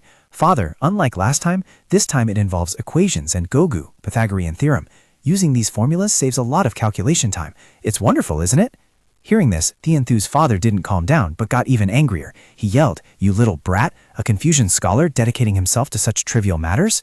Thienthu, frightened by his threats, let out a few whimpers. It's because you go out with those loafers every day that you waste your time like this. Hearing him say that, Thienthu immediately waved his hands, his forehead dripping with cold sweat. Father, they aren't loafers like you say. He continued, they are honest and loyal Sijian merchants acknowledged by the king. They say that in Tianzhu, India, people are researching this too. The man asked again, do you still not realize your mistake? As a scholar, you must value and diligently study Confucian classics. Why waste your study time hanging out with merchants? Thienthu couldn't help but retort immediately. Arithmetic is not a game. Besides, merchants are also citizens of this country. Their taxes help fill the national granaries. As a scholar, I must help them calculate. The man shouted in annoyance. Fine, you little brat, you talk a big game. If you're a scholar, then you must serve the imperial court, right? If you don't pass the exam this time, you will have to work as a clerk. Your life will be considered over then, do you understand? He said helplessly. Yes. Scene change. At Gyeongbokgung Palace, the sky was partly cloudy with gentle sunlight. King Song Shu asked, what brings you all to see me so early? And engaging all the prime ministers and ministers. One person spoke up, Your Highness, as you know, officials have been moving around frequently lately. Furthermore, the military system reform this time has added many different tasks and positions, leading to a shortage of personnel in all ministries. Hearing this, he thought to himself, it really is a surprise that they gathered for this issue. These officials have been working very hard. Then he stroked his chin and replied, I understand. What do you suggest I do? Hang Feng spoke up, Your Highness, I think this is the appropriate time to select talent, not the regular exam, Shiknyan, but a special exam, Bielsi. He raised his hand to signal a stop. I understand. That is enough, left state councillor. Hang Feng replied in surprise. But Your Highness, King Song Shu quickly explained, do not misunderstand. I am not saying we won't hold the exam. The preliminary exam, Chosi, must have already taken place, and grading is likely underway. Therefore, I want to discuss with you all the schedule for the re-examination, Booksy. They were all so surprised that their jaws dropped. Then he continued, and since the matter this time is urgent, I have decided to temporarily abolish the Jinshi exam and only retain the Shenyuan exam. You all may select outstanding individuals according to your own wishes. No, we must utilize as many as possible. If we do that, the number of passers will increase by 50%. Upon hearing that, Hang Feng was extremely surprised and thought to himself, Your Highness, how many steps ahead have you actually calculated? Song Shu suddenly asked, what does the left state councillor think of my opinion? He replied, I defer to Your Highness. He smiled. Anyway, next time we will discuss this issue more deeply. Let's make good use of the country's talents. Then he continued, by the way, I want to hear you all speak about the military reform plan. Shall we start from the left? They replied in unison, as you command, Your Highness. The scene shifts to a small village with the sound of Buddhist chanting and a small bowl of water placed on a wine jar. Thienthu's mother sat in the middle of the courtyard, clasping her hands in prayer. Please help our child pass this exam, Amitabha. Behind her, Thienthu's father paced back and forth restlessly. The older woman complained, Good heavens, husband, you keep moving around like that, making my prayers ineffective. He startled and replied, Sorry. Footsteps approached, and seeing him, their faces lit up. Tianthu, are you there? You've worked hard, he replied. Mother, father. His face pale, he hesitantly responded, I am here. Seeing his son like that, the father said, Ah, all right, you must be very tired. Go inside and rest quickly. The mother watched him stagger away and couldn't help but say, This exam must have been very difficult. The father also nodded. The boy's review time was too short, after all. As soon as he entered the room, he quickly took off his clothes. Tianthu excitedly started writing and exclaimed, It's been days since I could look at arithmetic. I'm about to go crazy. First, I must decide on the margin of error. The scene shifts to Gyeongbokgung Palace, where a voice rings out. If no one has any other opinions regarding the special exam, Songbai speaks up. Your Majesty, I have a request regarding the special exam. Songshu responds, I noticed you've been silent all this time, so you do have an opinion. Speak. Hearing this, Songbai says, Your subject believes that arithmetic should be added to this exam. The studies at the Research Institute direly need people knowledgeable in arithmetic and calculation skills, and most of the high officials here do not know much about arithmetic. Hang Feng hears this and immediately speaks up. That cannot be done. Introducing arithmetic into the special exam is unreasonable. We must select scholars proficient in Confucian classics, not arithmetic. He thinks to himself, I knew it. I was wondering why he hadn't said anything yet. Songshu falls into deep thought. Chen Kei speaks up. Your Majesty, as the Crown Prince said, the Royal Palace and the Ministry of Revenue also have a great need for people skilled in arithmetic. Hang Feng asks, Grand Supervisor of Revenue, haven't you replenished the manpower for the Ministry of Revenue? The old man replies, That is not an easy task at all. Moreover, since the new officials are all Confucian scholars from Sungkyunkwan, their arithmetic is a bit... Dong Di speaks up.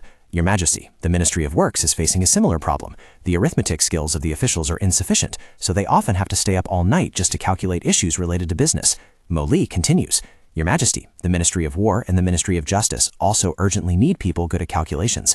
The Ministry of Justice requires the ability to investigate and calculate crimes across the Song dynasty, and the Ministry of War also needs people skilled in arithmetic to calculate weapons and count arrows and ammunition. Hearing this, the king replies, You all make very valid points. Our Song dynasty truly needs such people, doesn't it? So how have you all been managing until now? Hang Feng turns pale as he speaks. Your Majesty, I regret to say this. It is not that we lack manpower, but rather we lack the budget. Hearing this, the king turned his head. Crown Prince, how many people do you need for the Research Institute? He replied, At least 20 people. The king asked, Is 20 not too many? He hesitated. Because their levels of expertise differ, so... The king placed his hand on his face, thinking in frustration. But it was true. Those who passed the Sokwa exam were already geniuses.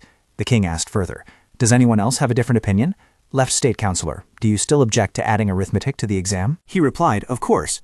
The expressions on everyone's faces gradually turned blank, their eyes widening. He concluded, As a Confucian scholar, my opinion is hard to sway, but since this is necessary for the peace of the country, I will go along with it this time. The king replied, The idea is good, but is there a budget? In his heart, he silently calculated the revenue from taxes and profits gained from merchants. Though due to budget issues, I hope you all will negotiate with each other regarding manpower. They chorused in unison, Your Majesty, we shall obey. His eyes lit up. I will use a trick to find the best among them. Scene shifts to the countryside. It's here, it's here. We are here to find the official. The official. Could it be... Tianthu's father was overjoyed, while his mother behind him covered her mouth in disbelief. He slammed the door open again, startling him. He shouted, Tianthu, I just heard the news that you passed the exam. Well done, my son. Then he ran off. Let's party. Let's organize a party quickly. He smiled slightly. Oh, it's time for me to say goodbye to arithmetic. It will be very difficult.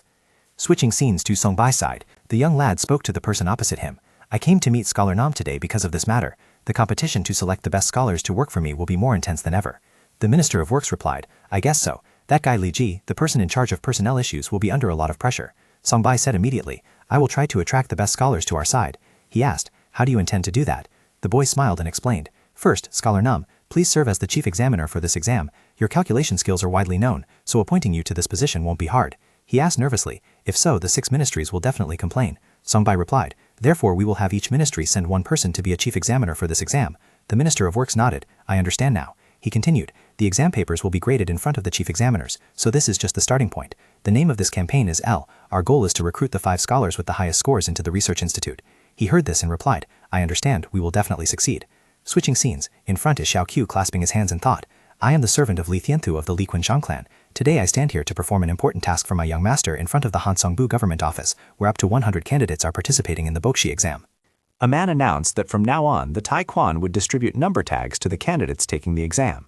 He continued, stating that as announced, seating would be arranged according to the order of the number tags, and each candidate would have a unique number. Any case of receiving multiple number tags would be considered obstructing the exam, and that candidate would be failed immediately. Holding many number tags in his hand, he continued explaining that the tags were distributed to each candidate to minimize confusion, with priority given to receiving tags through agents. Then he reminded everyone that once the distribution was complete, there would be a roll call in ascending order, so they should pay attention to their names to enter. He thought to himself, I shall go for the sake of the young master. Suddenly, a man squeezed him into the middle. What is this? Who is this sharp-beaked shall go? He stammered, How do you know my name? The man in purple robe shouted, Then I will start distributing the number tags. Line up in a single file. The people quickly ran over. Others sat on mats. They also shouted loudly, It's starting, right? Do you see that big guy over there? That's our servant. He really is big. I also hired a guy from the wrestling competition. The man in yellow said, Better to spend a few coins hiring someone than to lose points on the questions. The man in blue replied, That's right. For me, sitting 3rd to 7th is better than sitting 1st. Looking at Xiao Go being squeezed in the middle of the crowd, they mocked, Look at that incompetent guy over there. It's funny. That family surely won't get a low number. A person in yellow bit his hand worriedly. I heard it's a war before entering the exam. Turns out it's true. Xiao Go, hang in there. Don't get hurt. Two men who were fighting at the beginning yelled at each other tensely. This servant is better than a loser. Xiao Go squeezed through a gap, thinking to himself, I see it, a gap, right now. The referee shouted, Stop. Now we will distribute number tags according to the standing order. The group of people sitting quietly sighed in relief. It's done. No, now it really begins. You and I will sit right in the front row. I see. That's good. A shout echoed, breaking the quiet atmosphere. Candidates, line up according to your number tags. Tian Thu said, You've worked hard, Xiao Go.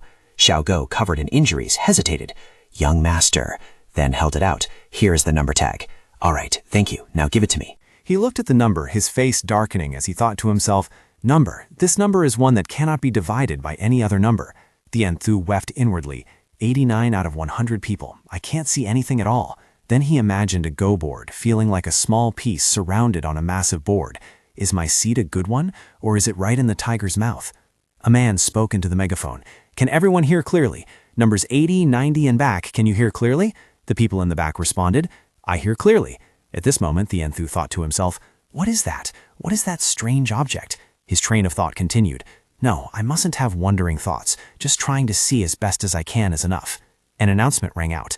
Now I will read the royal decree bestowed by His Majesty. Welcome to the royal palace, O my subjects. Tian Thu bowed and thought, It sounds like he's standing right next to me speaking. It's like an echo. But how does it work? Oh dear, now is not the time to think about that, Tian Thu. The decree continued. Therefore, in order for the Song dynasty to achieve great goals, the country is in dire need of talented individuals. I hope that my subjects are such talented people. The decree reading finished. If anyone cheats, the candidate will be eliminated immediately, so please take the exam honestly. The re-examination will take place over 2 days, today and tomorrow, with 2 topics that the candidates need to address. Today is the 4 books and 5 classics, and tomorrow is arithmetic, the special subject of this test. Tian Thu was startled upon hearing this. Arithmetic? The crowd, without prior agreement, exclaimed in unison, Is it arithmetic? Arithmetic? Is this the miscellaneous exam? The man, seeing the crowd in an uproar, got angry. Silence! This is something His Majesty acts upon for a great purpose, and the officials have also agreed. The candidates must not harbor any doubts. If there are any doubts, you may stop taking the exam immediately. They scratched their heads and ears, saying nothing more. The announcement continued. Now, the first day of the exam begins. The projection board was pulled down. The announcement continued. If the candidates do not have any issues, please enter in groups of 5 under the guidance of the proctor. Tian Thu frowned and thought to himself, My turn is still far off. That is why the further you sit, the lower the chance of passing the exam. Then Tian Thu's face darkened in fear, but it was too early to give up. There was still the arithmetic subject. The first day of the exam ended. On the second day, the sky was blue and sunny, and everyone was still sitting in their assigned spots. The man holding the megaphone said, I will personally hand out the arithmetic exam papers to each candidate, so please wait a moment. The proctor reminded, Start working only after hearing the instructions. Tian Thu replied, I understand. Tian Thu read the questions and thought excitedly, What problems are waiting for me to solve? It would be more interesting if this wasn't the 9 chapters on the mathematical art. Candidates receiving the exam paper must clearly write their full name, year of birth, and residence. Otherwise, they will be disqualified immediately.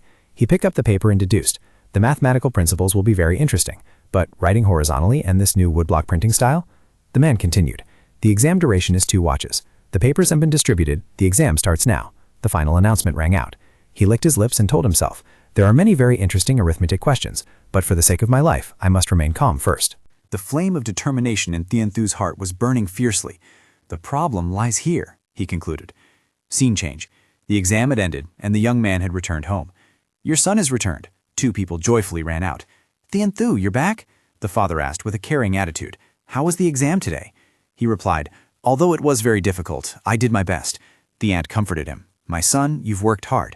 He excitedly raised a finger and said, "Not at all, but there was an arithmetic test this year. His Majesty decided to add it." Hearing his son say that, the man was astonished. "You said arithmetic?" The aunt was overjoyed. "Heaven must be helping us." 2 days later, voices were heard outside the palace. "Grand Supervisor, after reviewing and grading, we have ranked the candidates in order." "Thank you." Everyone was discussing together. Supervision and management didn't encounter many difficulties this time. "Yes, I was worried there would be trouble with the arithmetic subject, but fortunately it didn't happen." Another person spoke up. "What do you think about the candidates who passed? It would be great to secure the top candidate, right?" The Minister of Works thought to himself, "The smaller paper size is the arithmetic test. Luckily it's closest to me, and there aren't too many of them. I must take this opportunity to grab them." Then he stood up immediately and grabbed the stack of papers on the table. The person next to him raised a hand to stop him. "Stop! What are you intending to do?" He frowned. "Grand Supervisor Hope Fawn told me to prepare for this situation, but I didn't think Scholar Nam would act like this." The Minister of Works looked down and muttered to himself, "The judgment of the Ministry of Revenue has arrived. I never thought the Ministry of Revenue would send someone of such high rank to the position of Chief Examiner." Then he laughed coldly. "It's good to have someone of a higher rank right here." Songbai looked up and said, "This strategy is even more advantageous when the opponent's rank is higher." At Gyeongbokgung Palace, a few days before the Boxi exam took place, a person ran in, panting. Chen Ko opened the door, gasping for air, and said, "Everyone, so you are—" Mo Li turned his head and asked, "Grand Supervisor of Revenue has arrived. Is there something wrong there?" The old man hesitated and replied, "I heard some news. Could it be—" Li Shang glanced over and said, "If it's about the appointment of the chief examiner, we already know. You came at the right time. Come sit here." He opened the decree and spoke. "This document is the list of examiners who will participate in setting questions, grading, and supervising the questions in the Boxi exam."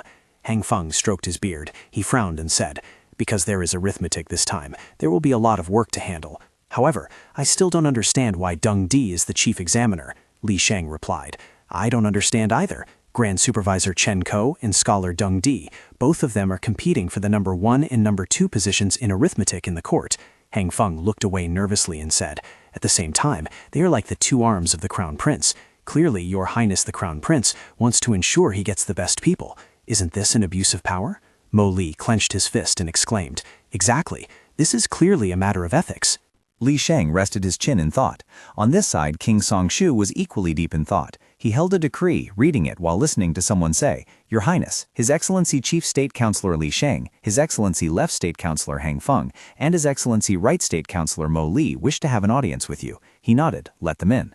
The group bowed in unison and shouted, "Greetings, Your Majesty." He said, "All right."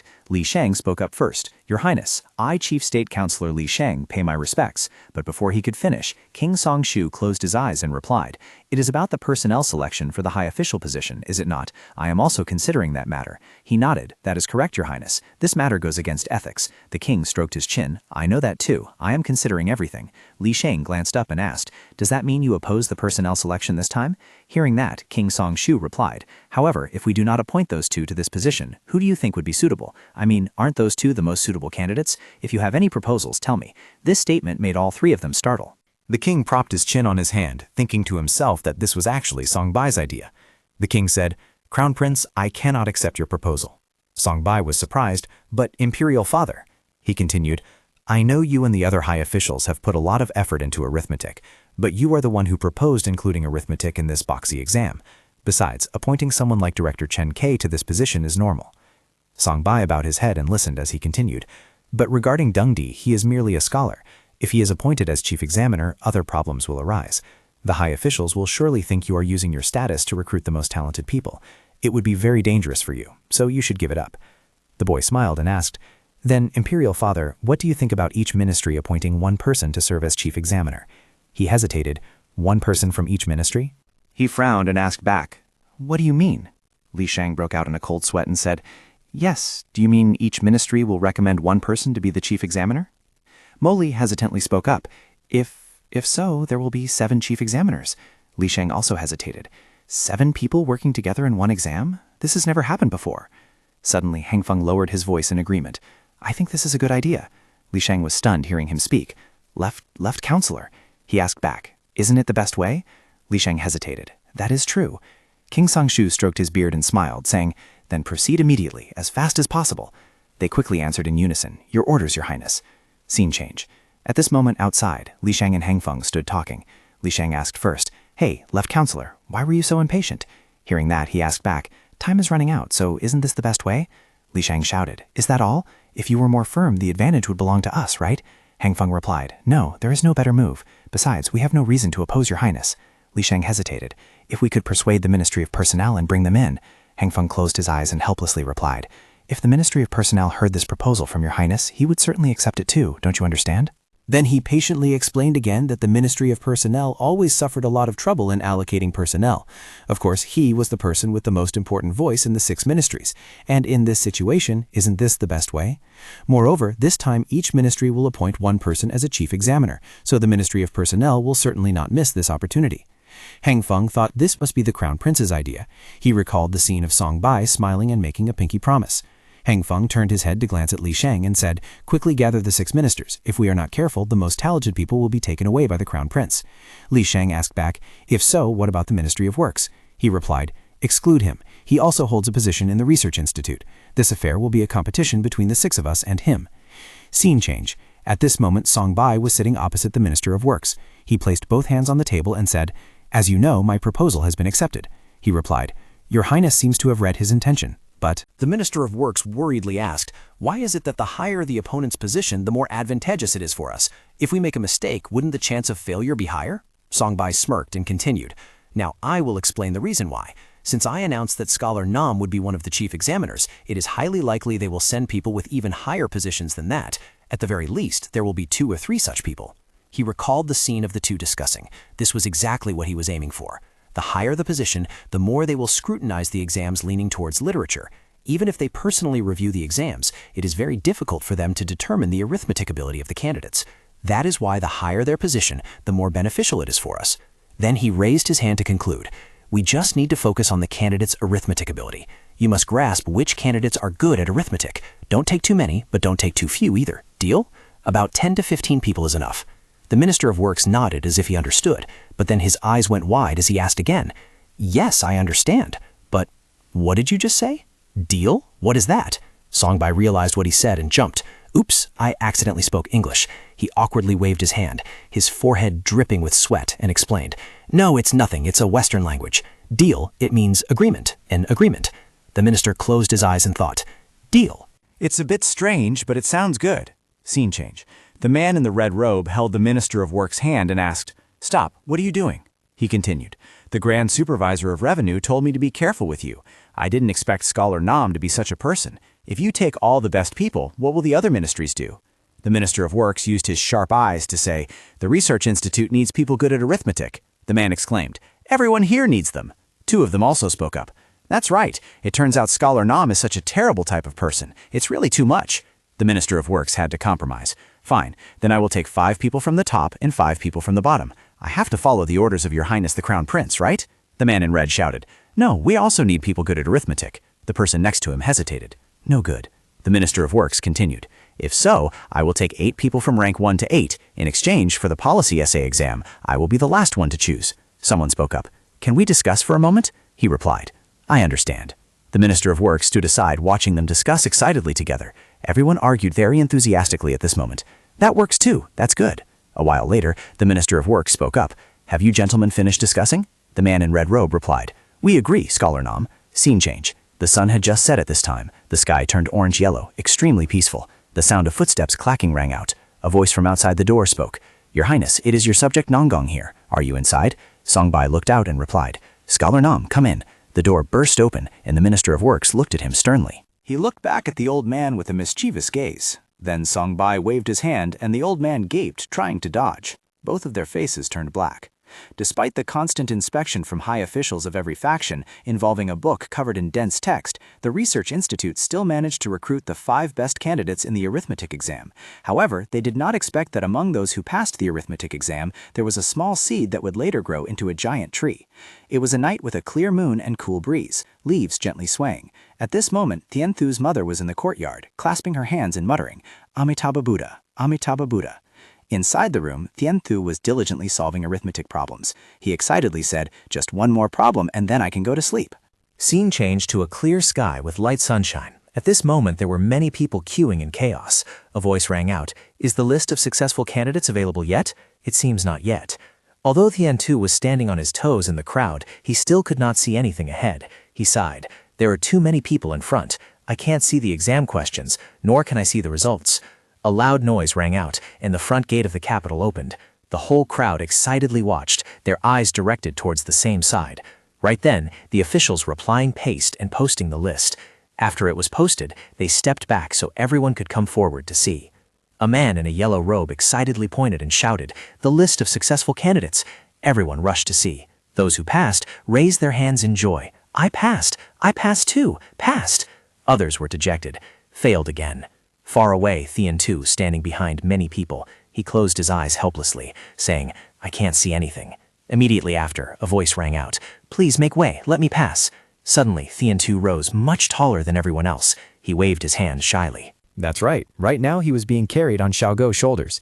Tianthu hesitated. Xiaogo, can you see yet, young master?" He gently asked. "It's very heavy, isn't it?" Xiaogo replied immediately. "I couldn't get a good seat for you, young master, so I definitely have to do this. Let's hurry over there and watch." Although he said that, Xiaogo's legs were trembling. He asked, Still can't see, young master?" Tianthu held his forehead and replied, "Oh my God, you're moving too much, so I can't see anything. Young master, hurry up." The man holding the megaphone announced, "Please keep order. From now on, whoever is called, please step up here." He continued, "Tron Munt Kung, hometown Gapson. Tianthu, hometown Elzao. Li Vu, hometown Biansu."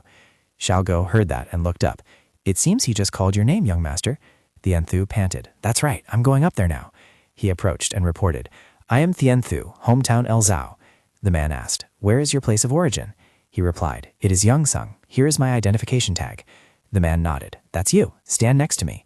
He continued counting. 1, 2, 3, 4. That's all 10 people. At this moment, 2 people down below were talking. "What are they doing? Look, over at the drilling ground. What are they doing there?" "I don't know either." At this moment, the scene was extremely chaotic, with an announcement blaring from a large megaphone. "Those who passed, come here to verify your identity. Those who failed, please await the next opportunity." A soldier said, "You 10 people, follow me." An official sitting on a chair looked at the long line and clicked his tongue. "Get in line." Another man was wiping his tears. "I'm 40 years old now. What am I supposed to do? What do I tell my parents?" The scene shifts.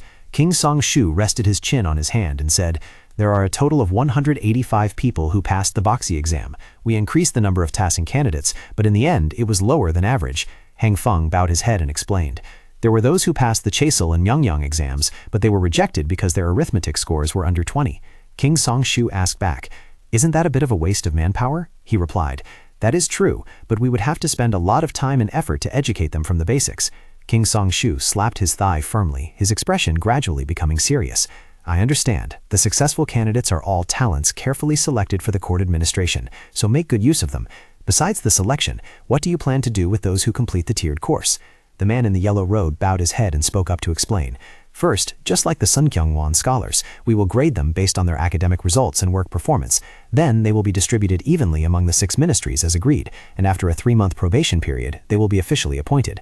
King Song-shu stroked his beard and continued to ask, "So that's how it is. But will distributing personnel to the 6 ministries like that cause any controversy?"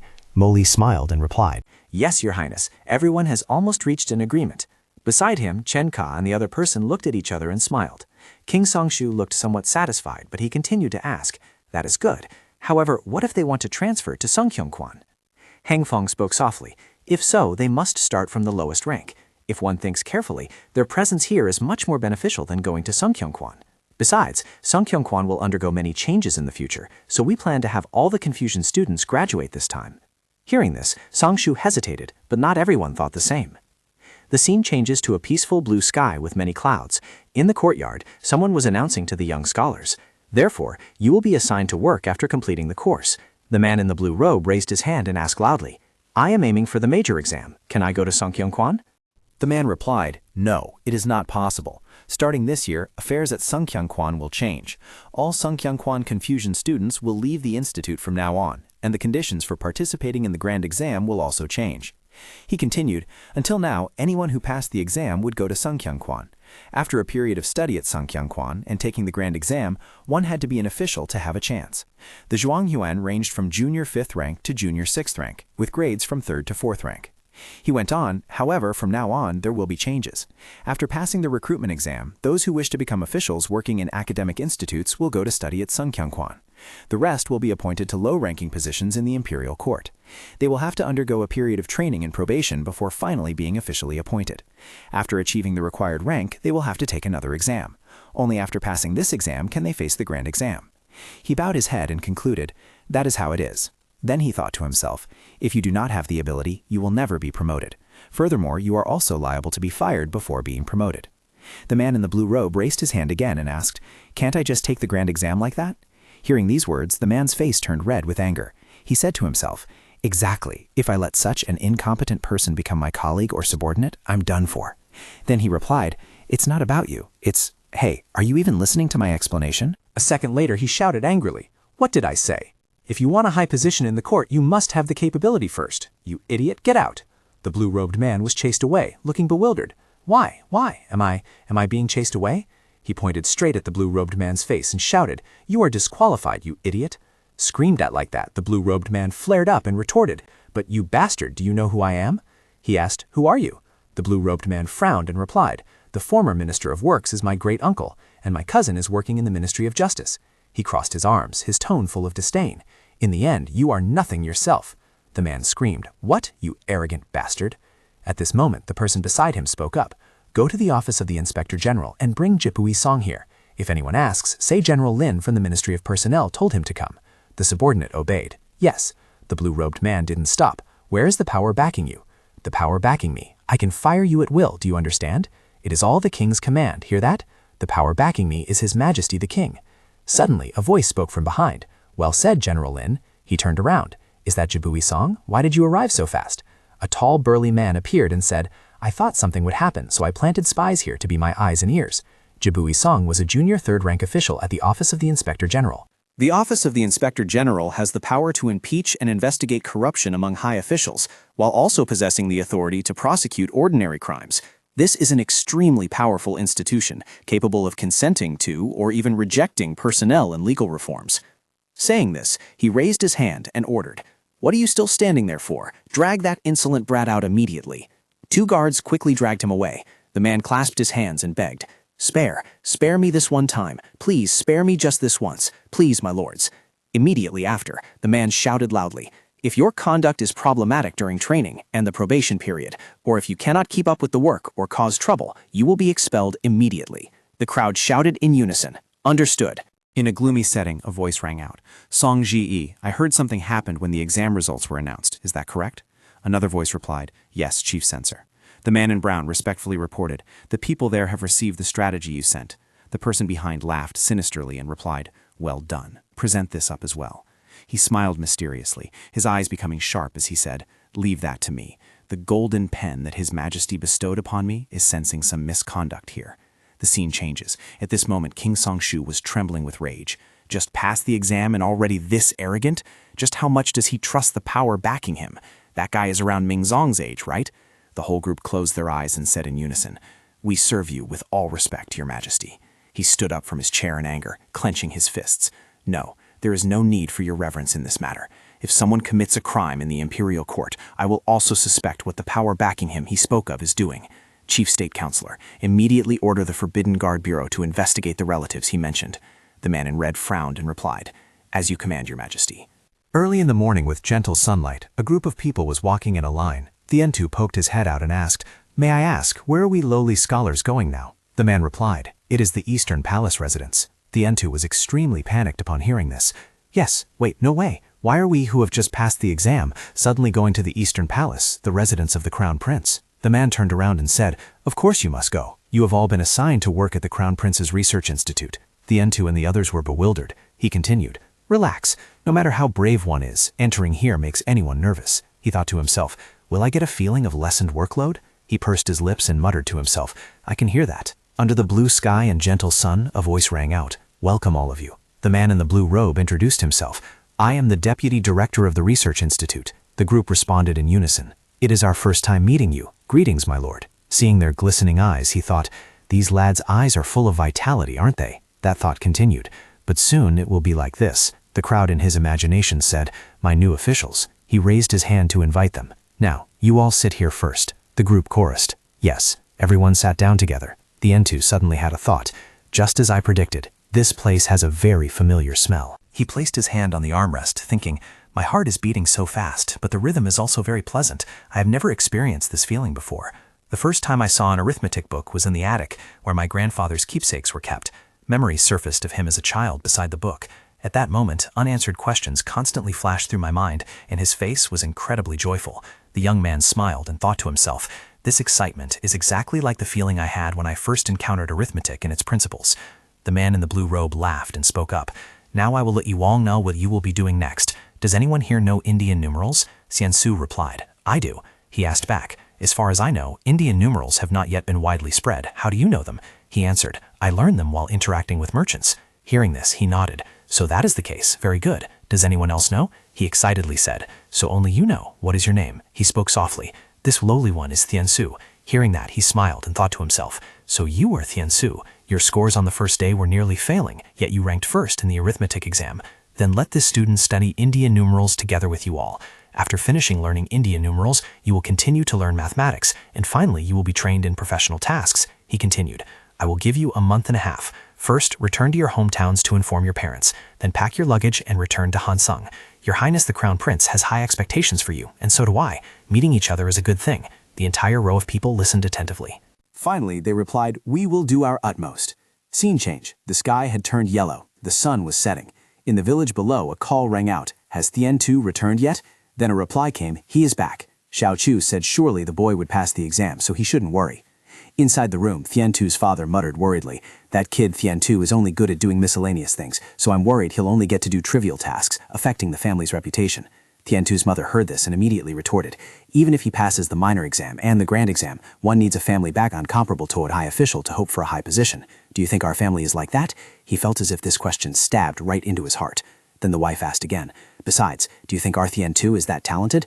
This question continued to stab into his heart. He felt dizzy and hesitantly replied, that's true, but contrary to your appearance, you speak very harshly. If the boy achieves great merit, there is still hope. Outside, a servant's voice called out, Master, young Master Xiantu has returned. The wife looked visibly happy and asked, You're back, Xiantu, my child? He also asked, Father heard you were summoned to the palace. What happened? He spoke up, Let's go inside first. I will tell you everything. Night fell. Two guards talked to each other, holding spears for self-defense. It is time. The curfew will be implemented in 2 hours. He asked, Where is it? Xiantu sat opposite the two people and said, People call the Song Dynasty Institute of Science and Technology the Research Institute. It is the Crown Prince's agency and works independently from the 6 ministries. They say that place highly values those who know how to calculate. The two looked at each other without saying anything. Then they rushed to hug him. Oh my God, well done, my son. Working for the Crown Prince? What kind of wild story is this? A party. We must throw a party. At this moment, Songbai held the royal decree and let out a sound. He pondered. This is the result of the arithmetic exam. I thought it would be better if Imperial Father personally stepped forward. But... Scene change. The sun was shining brightly. Your Majesty, the Crown Prince requests an audience. Come in. Songbai kneeled respectfully before the king. Imperial Father, did you sleep well? The Emperor calmly replied. Songbai, how about you? The boy hesitated a little. Imperial Father, actually, your son could not sleep because there is something I want to report to Imperial Father. He was surprised. What? He frowned, thinking about something. Is this brat planning to nag me again? Then he spoke up. What is it now? I jumped rope very diligently today. It's not about that. No, I mean, it's great that Imperial Father exercises in the morning. I want to thank Imperial Father regarding the results of this periodic inspection. He crossed his arms and explained. He stroked his chin and asked back, Is it about that? It's the first time I've heard thanks from the Research Institute. So, about the matter you asked me this morning, go ahead and speak. The weather outside was beautiful at this time. Wen Sha was deep in thought. What if I do it this way? Someone called out, "Byolchwa Wen, are you here?" He asked, "Is something wrong?" The person continued, "Your Highness the Crown Prince summons you." The sound of hurried footsteps rang out. "Your Highness, it is Wen Sha. Come in." Wen Sha opened the door and bowed respectfully. "Your Highness the Crown Prince." Song Bai immediately said, "Byolchwa Wen, I have received the results of this periodic inspection. This is the first audit since the Research Institute was established." He hardened his face, clenching his fists in anger. "No matter what you say, hurry up and apologize. I have already told the eunuch, go inside and change your outfit." He was bewildered, "As you command, Your Highness," and thought to himself, "Why is he so cold? Did I make a huge mistake?" Song Bai urged, "Go quickly." He hesitated. "Yes, yes." Song Bai smiled and said, "You arrived right on time." The man respectfully replied, "Greetings, Your Highness the Crown Prince. How have you been?" Song Bai turned his head and said, "The captain of the army and the craftsman. In the future, I will be working with them." Wen Sha, standing behind him, replied, "Yes." He grimaced internally. Is he planning to kick me out? He recalled the scene of their first meeting. Thinking back, their first encounter was already quite amusing, as if the prince had seen right through him. He bowed his head to the boy. It was a truly magical day. Then he muttered to himself in frustration, "Wen Sha, it is time to wake up from the stream." Suddenly, a voice rang out. "Imperial Father, they have arrived." He immediately opened his eyes. "Thank you, Imperial Father, for granting my request." King Sangshu replied, "Not at all. A monarch should do this. You have considered this very well, Crown Prince." Wen Sha was startled. They all bowed their heads to the ground. "This lowly one greets your majesty." The king replied, "Do not say that. You are all my commoners. How can you be considered lowly? Moreover, according to the Crown Prince, haven't you all worked very hard over the past year? Minister, please read the decree I have issued." The person beside him obeyed. "Yes, Your Highness. I shall read this decree by the order of Your Highness, deciding to appoint Wen Sha of the Research Institute as a 5th-rank official." He was panicked. "Pardon?" Song Bai stood beside him, looking at him. He bowed his head, clasping his hands with a faint smile. The old man was moved, thinking to himself, "Your Highness the Crown Prince, do you not intend to throw this subject out?" Furthermore, military officers Jambong, Gong Pyo-bob, Shan Ming, and Lu Guang will be promoted to the 8th rank. You two will come to work at the Research Institute. The two in the back were not to be outdone, weeping profusely. "Thank you, Your Highness." King Sangshu continued, "The reason I am directly promoting you is to praise your merits while also warning you. Promotion means greater responsibility, so you must always keep this in mind. I and the Crown Prince expect great things from you." The king winked. "How is it, Crown Prince? Is that enough?" Song Bai also looked up. "Yes, Imperial Father, this is sufficient. This will motivate them to work better." Song Bai thought to himself, "This will also help them reveal more of their potential, and then work efficiency will increase." The group kowtowed in unison. "We subjects will risk our lives to meet your demands. Long live Your Highness." At the enthuse house, after a night's sleep, he went out to the porch and enjoyed the fresh early morning air. The weather is so beautiful. At this moment, Xiao Chu politely approached to greet him. "Young master." "Ah no, Master Jinshi. Did you sleep well?" The enthu also politely replied and did not forget to ask. "I slept very well." "Xiao Chu, Nanny said everyone didn't sleep well last night." He replied, "Yes, Master Jinshi." After speaking, the enthu said seriously, "My parents granted me an annex consisting of 3 rooms, one for Xiao Chu and the other for the nanny who has taken care of me since childhood. This is the starting point for me," the enthu. He silently told himself, "I must definitely move forward." Back at Gangpokeng Palace, Wen Sha smiled happily and said, "I am very happy to see you all again. It has been a month and a half, hasn't it? It is fortunate that you all still look very healthy." The candidates also politely asked in unison, "Are you well, sir?" Suddenly, an authoritative voice rang out. "These are the candidates who passed the exam, correct?" Amidst their bewilderment, Wen Sha calmly replied, "Yes, that is correct, Your Highness the Crown Prince." Only then did some people regain their composure and realize, the Crown Prince? Is this him? Song Bai walked with a majestic and charismatic air. Seeing this, the candidates immediately bowed their heads and said, "We pay our respects to Your Highness the Crown Prince." He stood before a person and asked, All right, you are Li Shiying, correct?" The man replied, "Yes, that is correct. This is my honor, Your Highness the Crown Prince." Then he asked another person, "And you are Chen Long, is that so?" "It is truly my honor to be recognized by Your Highness." Song Bai turned back and said to Wen Sha, "Byolchwa Wen, I have a favor to ask of you." He happily replied, "Please speak, Your Highness, I will do anything." Receiving the other party's agreement, he spoke up. "Tomorrow, the candidates who pass the exam will come to the Research Institute. At that time, could you help me sketch their appearances?" He was slightly surprised and asked back, "Do you mean painting their portraits? But I have never painted before." Song Bai explained, "Don't think of it as painting. Consider it as analyzing a person's face and focusing on drawing their facial features. He placed his trust and thought to himself, Biljua Wen has very sharp eyes, so this task will be very suitable for him. Then he asked the names of other candidates. You are Zhang Xiao. Your Highness recognizes me. You are Sun Shu, right? They happily replied, It is truly our honor, Your Highness. Songbai froze in front of one person. And you are... It seemed the person in front of him had some effect on the young man's sense of smell. I smell something. He called out the Enthu's name again, who had thought the Crown Prince wouldn't recognize him. Hearing this, he sighed in relief and replied, Yes, Your Highness, this is truly my honor. He thought to himself, Finally, I understand the scent I smelled on the day the results were announced. Songbai praised him admiringly. Your achievements in the exam are very significant. The Enthu bashfully said, You flatter me, Your Highness. I am just an ordinary person. He retorted decisively, Don't be modest. Even Lord Nangang said the exam questions were very difficult. Biljua Wen also added, This exam was created by a mathematics expert, so some of the questions posed were very confusing. The Enthu whispered to himself, That's right. It's this familiar scent. Exactly. The scent is very similar. Songbai glanced past a few people and asked for their names. And you are Kim? That is correct, Your Highness. This is my honor. Then he opened his eyes wide, smiled radiantly, and said to everyone, I believe you all will achieve great things. They shouted in unison, This is our honor. Songbai turned back and called out, Lord Nangang, you will supervise the training of the students, right? Then hurry up and get to work. He confidently promised, Yes, Your Highness, I will fulfill my duty well. He stared intently at the retreating figures of the examinees and couldn't help but ponder. By the way, Xian Tzu, that name sounds very familiar. Is he an important figure in history? Is this the consequence of not studying history properly?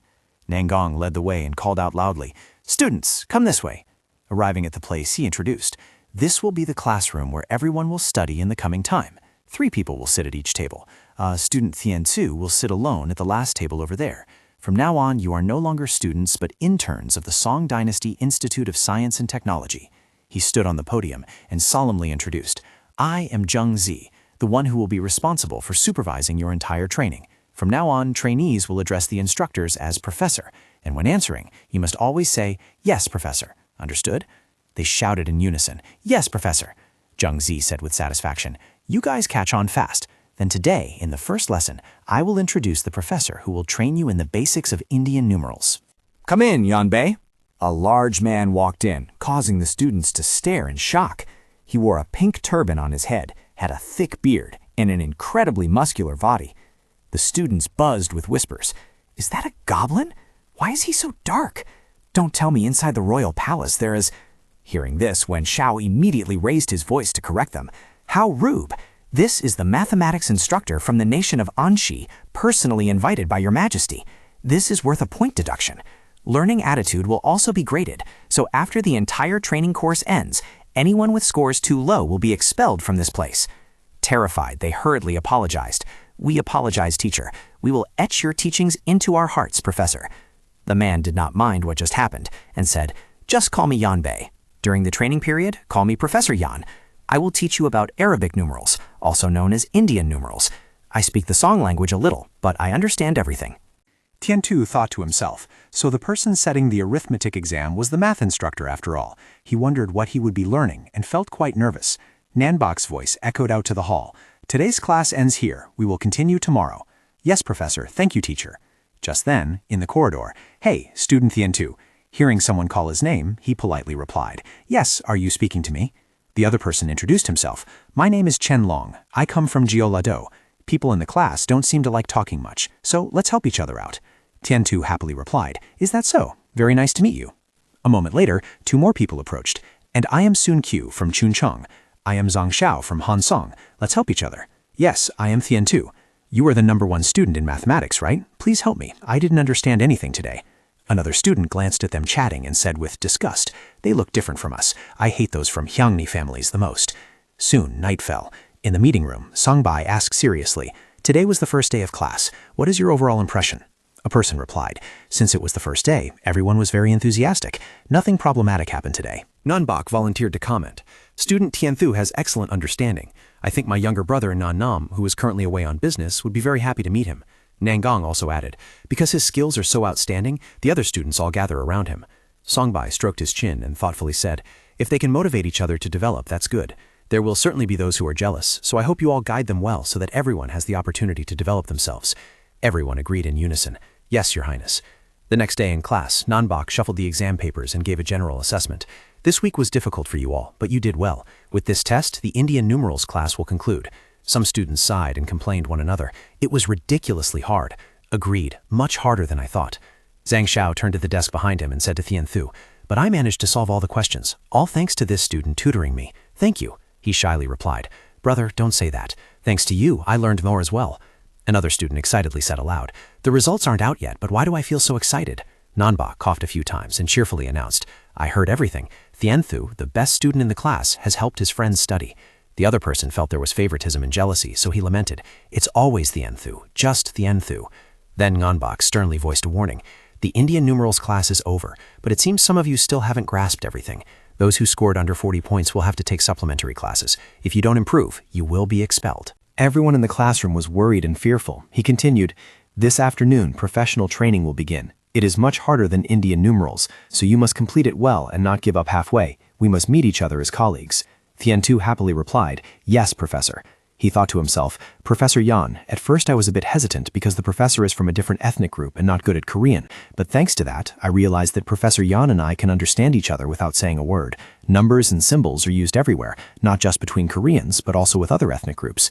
Then Tian Tu narrowed his eyes and suddenly said, "Thank you, Professor. Oh no, Master Yan," making Yan Bei startled and surprised, his eyes looking scary. After that, he went to see Song Bai.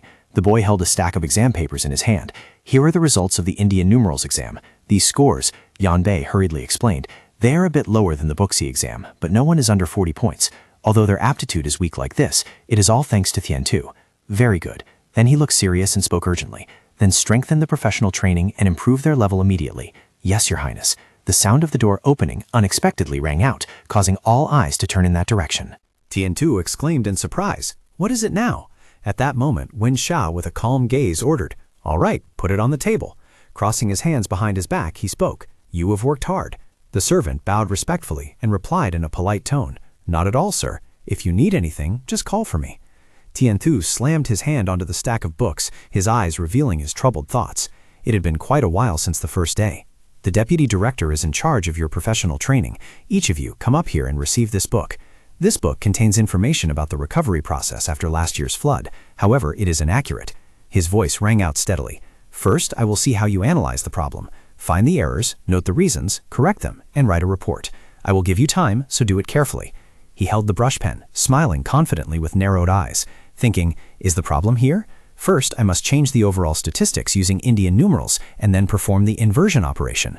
The classroom atmosphere became quiet again until suddenly Sun Q screamed out loud. He stood up abruptly, his eyes wide as if they were about to explode. "I don't know anything. Where do I even start?" Sun Chu slammed his hand on the table, wanting to vent all his fear. I'm done for. I'm not doing this anymore." Sun Xiao patted his shoulder, comforting him with a gentle voice. "Calm down." But Sun Chu had collapsed from exhaustion. Seeing this, he held his friend and smiled forcibly. "If you want to work in the imperial court, you just have to endure it." The commotion was extinguished by Wen Sha's shout, "It hasn't even been an hour and you brothers are giving up already?" Tian Tu gently approached, bending down to whisper in Qianlong's ear. "Convert the sum into a ratio, then perform the inverse calculation. Focus on the small numbers instead of the large ones." In just a moment, he clasped his hands in front of his chest, bowed his head and presented. "Professor, I have finished everything, including the revisions. Here is the report." Wen Sha spoke up in surprise. "Finished already?" He took the report and said in a deep voice, "I will review your report, so return to your seat." Not only did he finish his own part, but he also quietly went to each spot and pointed out every small error by hand. "Do this part like this, and regarding this part." He looked around in bewilderment, thinking to himself, "Oh my God." Nodding slightly, he silently praised, "Tian Thu, no wonder he attracts so much attention." Songbai's voice resonated through the room. "These are the results after 3 months of training." He sat on the chair, his voice steady. "This time has been hard for you, gentlemen. I will not forget your contributions." Sitting nearby, Wen Sha spoke sincerely. "Your Highness, please do not say that. This work brings value to us." The Minister of Works continued, "Isn't all of this for the future of the Research Institute?" Songbai's eyes lit up with emotion as he asked, "Thank you for saying that. How is the specialized training going? Is everything still good?" Wen Sha stroked his beard and thought, "I followed your Highness's orders and had the students engage in practical practice immediately. I had them analyze and interpret actual data from last year. Even during specialized training, Tian Thu showed himself to be an expert in mathematics. He helped the struggling students and formed a small group to study together." Yan Bei, sitting opposite, confirmed, During the time learning Indian numerals and basic arithmetic, Thian Thu helped the underperforming students improve. The students who had to take supplementary classes improved immediately. It is all thanks to Thian Thu. A thought flashed clearly in his mind. Research team? That is a good thing. So now only the appointment procedure remains, right? He looked at him, unable to hide a hint of admiration. That is correct. The students will accumulate experience in various ministries for 3 months and will receive appointment approval based on their strengths. Songbai rested his chin on his hand, his tone calculating. So, 3 more months. This is a long-standing procedure dating back to the Song dynasty. Suddenly, Wen Sha turned with a bewildered look. In same K, what does that mean? He startled, looked up, and thought to himself. He asked without even thinking. He raised his index finger, explaining slowly. Patience and endurance for 3 months. That, simply put, the predecessor and the successor will accompany and endure each other for 3 months. He looked at the Minister of Works, who still looked suspicious. Just now, did you use Western language? If it implies 3 months, that sounds good. Let's use that word as the official name. Songbai hurriedly turned his back, covering his mouth with his hand to stop himself from blurting out something foolish. Mouth, my mouth. Stop using modern language. Wen Sha spoke responsibly. Your Highness, although it is just a probation period, we also need to grant them rank, position, and a badge to enter Area 51. I have written it in the report, but I think it is better for you to decide. His face became solemn. That's right. We will let the students consult with different ministries, but there is no reason to let all of them into Area 51. We will only select 4 of them to enter. First is student Tian Tu. In that case, Tian Tu's rank will be... In the main hall, Song Shu sat on the dragon chair, his brows knitted tightly as he scanned each line on the scroll. A student assigned rank 5? Isn't that too high? He voiced his dissatisfaction with the result. The scholars of Sung Chung Wan are all assigned rank 6. Hearing that, he asked, Therefore, that is why I am saying, even the highest scoring scholars are only rank 6. Isn't rank 5 too high? He bowed his head, his voice calm but concealing determination. I think that official deserves that rank. King Song Shu became stern, his anger briefly evident in his sharp voice. If it is only academic results, it cannot be recognized as an achievement. If you want to assign ranks, you must show us what that official has actually done. The highest rank for students that we assign at this moment is the 6th rank. Song Bai was about to speak, his lips just moving. But, Imperial Father. His hand raised, a decisive movement cutting off all justification. Stop. Song Shu's face was heavy, his steady voice concealing deep disappointment. Crown Prince, I know you are intelligent and work very efficiently, and I also know you are very fair in rewards and punishments. But the most fundamental thing in all of this is fairness. His gaze bore straight into Song Bai, as if wanting to pierce through the thoughts in his mind. The person named Thian Thu, as you said, may be very talented. However, if assigned rank 5, do you think those working in other ministries will accept it? Hearing these words, he froze, his heart sinking as he wondered if he had been too hasty. He offered an explanation. They will not recognize Thian Thu's talent. On the contrary, they will think he got there because he works in your research institute. If not for this matter, I would have accepted your words without doubt. He made a decisive decision. Therefore, I have no other choice but to assign him only rank 6. Song Shu lowered his voice, no longer angry but still firm. You understand my point, right? Song Bai bowed his head in agreement and replied, Yes, Imperial Father, I will follow your will. He placed his hands on his knees, his eyes following the retreating figure of his son, thinking, I am very glad you understand me. A monarch does not only care for his people. In the end, Thian Thu was assigned rank 6. Just that alone, Thian Thu, including the Research Institute, was the place with the highest achievement scores among those who passed the exam. The specialized training course, called Indong Samdo, was divided into 4 groups, with 3 people forming a group consisting of 1 researcher and 2 students at Area 51. Thian Thu was placed in the first group and was given practical training at Area 51. Thian Thu looked around, observing curiously, and asked, The first day after being assigned a rank, this isn't the palace, right, Professor? Where are the students going now? Walking ahead, Director Chen replied, I am no longer a professor. The training period is over, so now I am just a researcher. Suddenly, he turned his head and slowly continued. Do not concern yourself with the hierarchy of researchers. Just call me Senior Chen. He quickly responded, Yes, Senior Chen, my lord. He said again, No need for that. Adding sir is enough. Director Chen stopped walking, his gaze stern but not lacking in friendliness. You call me Senior Chen, and so does everyone else. This is the policy of the Research Institute, ordered by the Crown Prince, to allow everyone to freely express their opinions. Rank and age do not matter at the Research Institute. His voice was resonant and majestic. You must prove yourselves based on your own skills. Director Chen looked at the area ahead and announced, We are almost there. This is Area 51. The large wooden gate slowly creaked open, the sound of the hinges seeming like the boundary between reality and the unknown. On both sides of the door, guards in armor holding weapons shouted loudly, Attention! Song Bai slowly walked forward, smiling radiantly, unable to hide his pride. "Hurry in, our hope." Everyone clasped their hands and bowed their heads, chanting in unison. "Greetings, Your Highness the Crown Prince." He waved his hand to order. All right, you may rise." He took out a golden badge from his robe and instructed, "You cannot enter Area 51 without this badge. Do not lose it." Holding the badge in his hand, a thought flashed through Tianthu's mind. "It's heavier than I thought." Songbai turned and walked ahead, his tone full of excitement, as if passing fire to the souls that were still hesitating. "This is where I lay the foundation to develop the Song dynasty of my dreams. I hope you will join me in making that dream come true." Hearing that, he smiled and replied softly, "Your Highness?" When the gate behind them closed tight, soldiers locked it immediately. Tianthu glanced around, a moment of panic in his heart. "I just passed through. Why is the security here so strict?"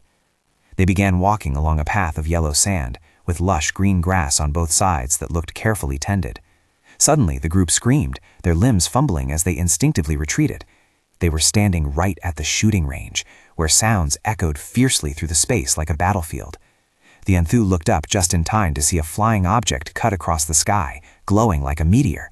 The ear-splitting explosion made everyone drop their jaws, unable to utter a word. Songbai stood from afar, his eyes shining with anticipation as he looked straight at them. He spread his arms wide, his voice ringing out with pride. "Welcome, everyone, to Area 51. Standing in front of the drilling ground, amidst the brilliant golden sunshine, Linmo introduced himself. "I am Linmo, the one who will be in charge of supervising you while you work at Area 51. Nice to meet you, Mr. Director." Holding a weapon in his hand, he raised his voice. "National defense is the strength of the nation, and its foundation is weaponry. You must understand the weapon systems and research points that need improvement in existing weapons." Everyone stood upright and shouted in unison, "We will do our best."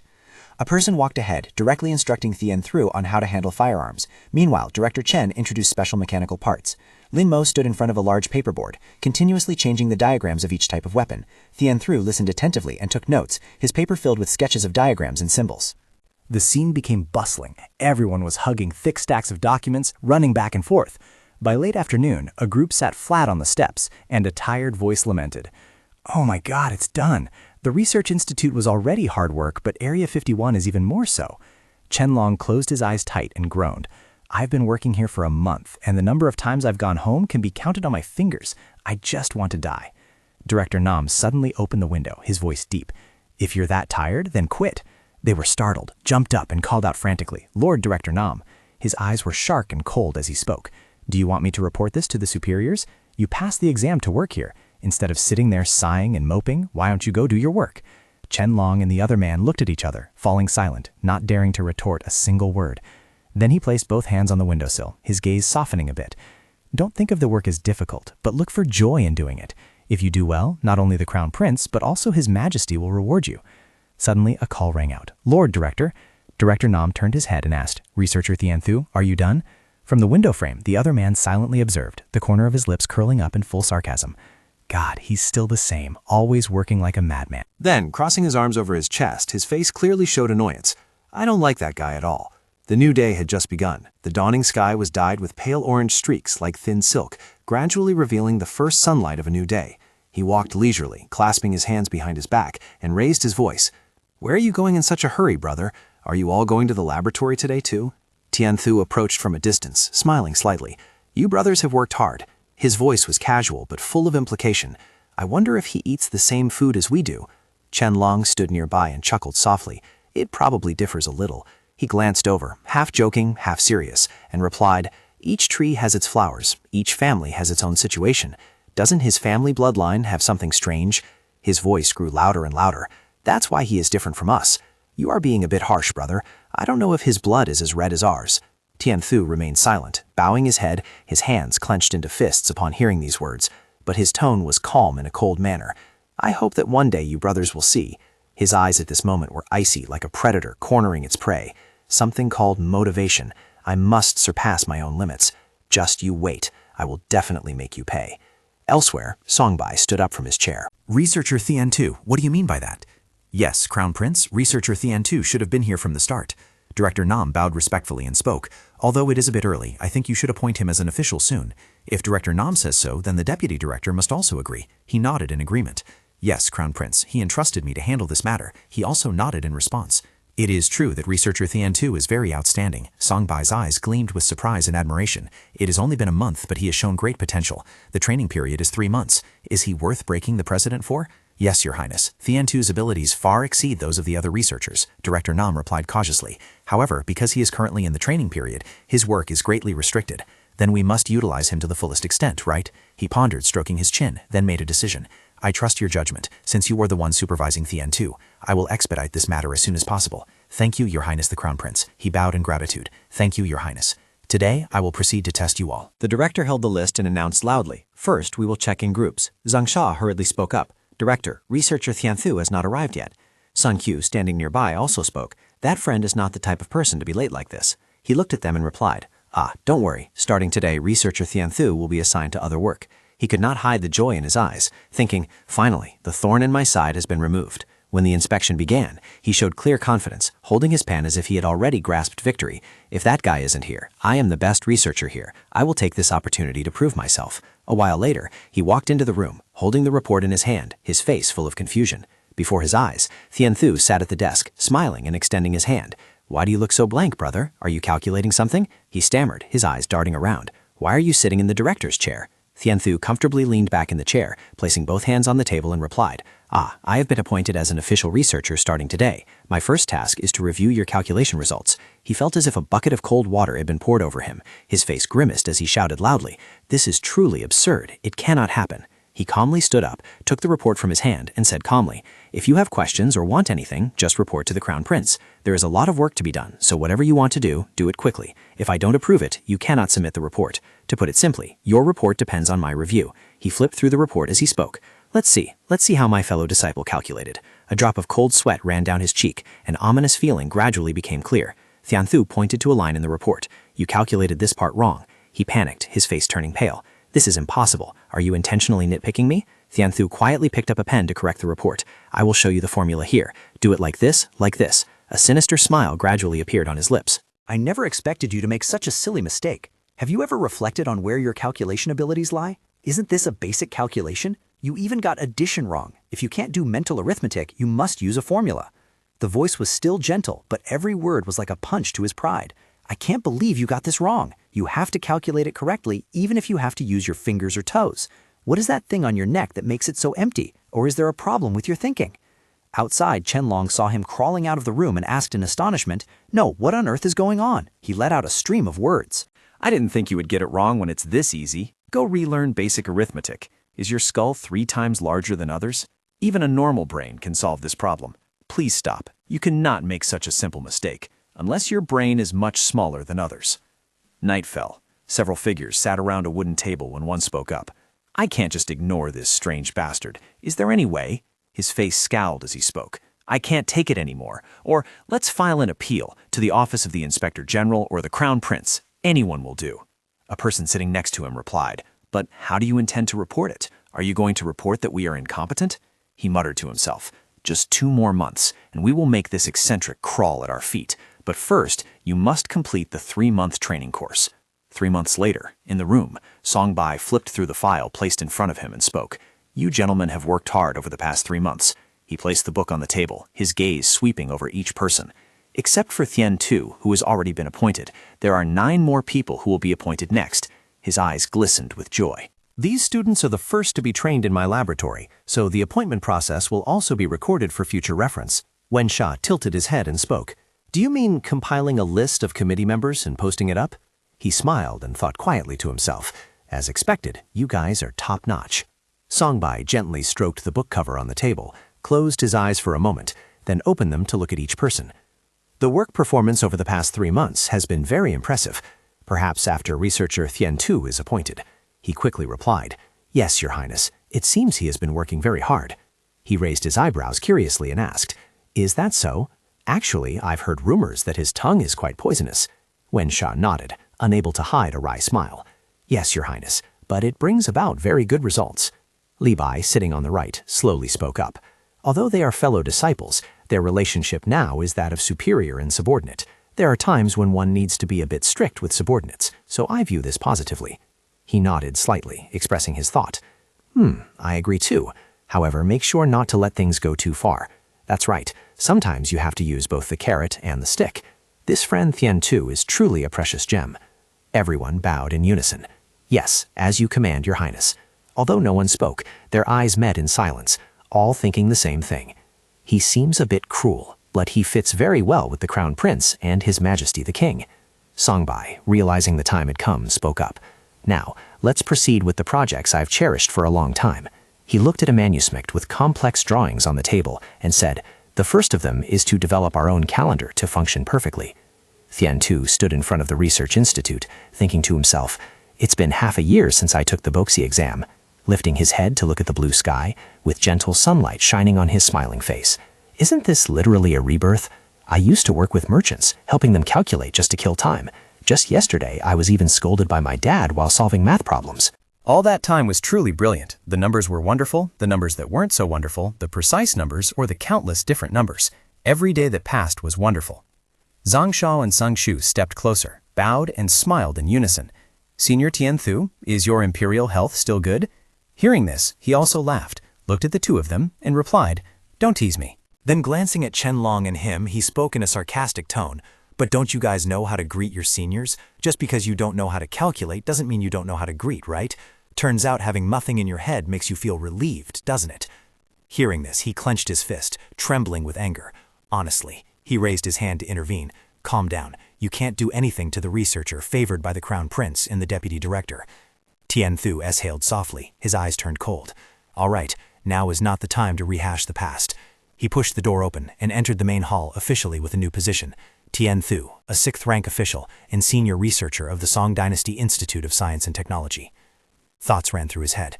If the country has meetings among the high officials, then the Research Institute has special personnel activity meetings, or special meetings for short, presided over directly by the Crown Prince.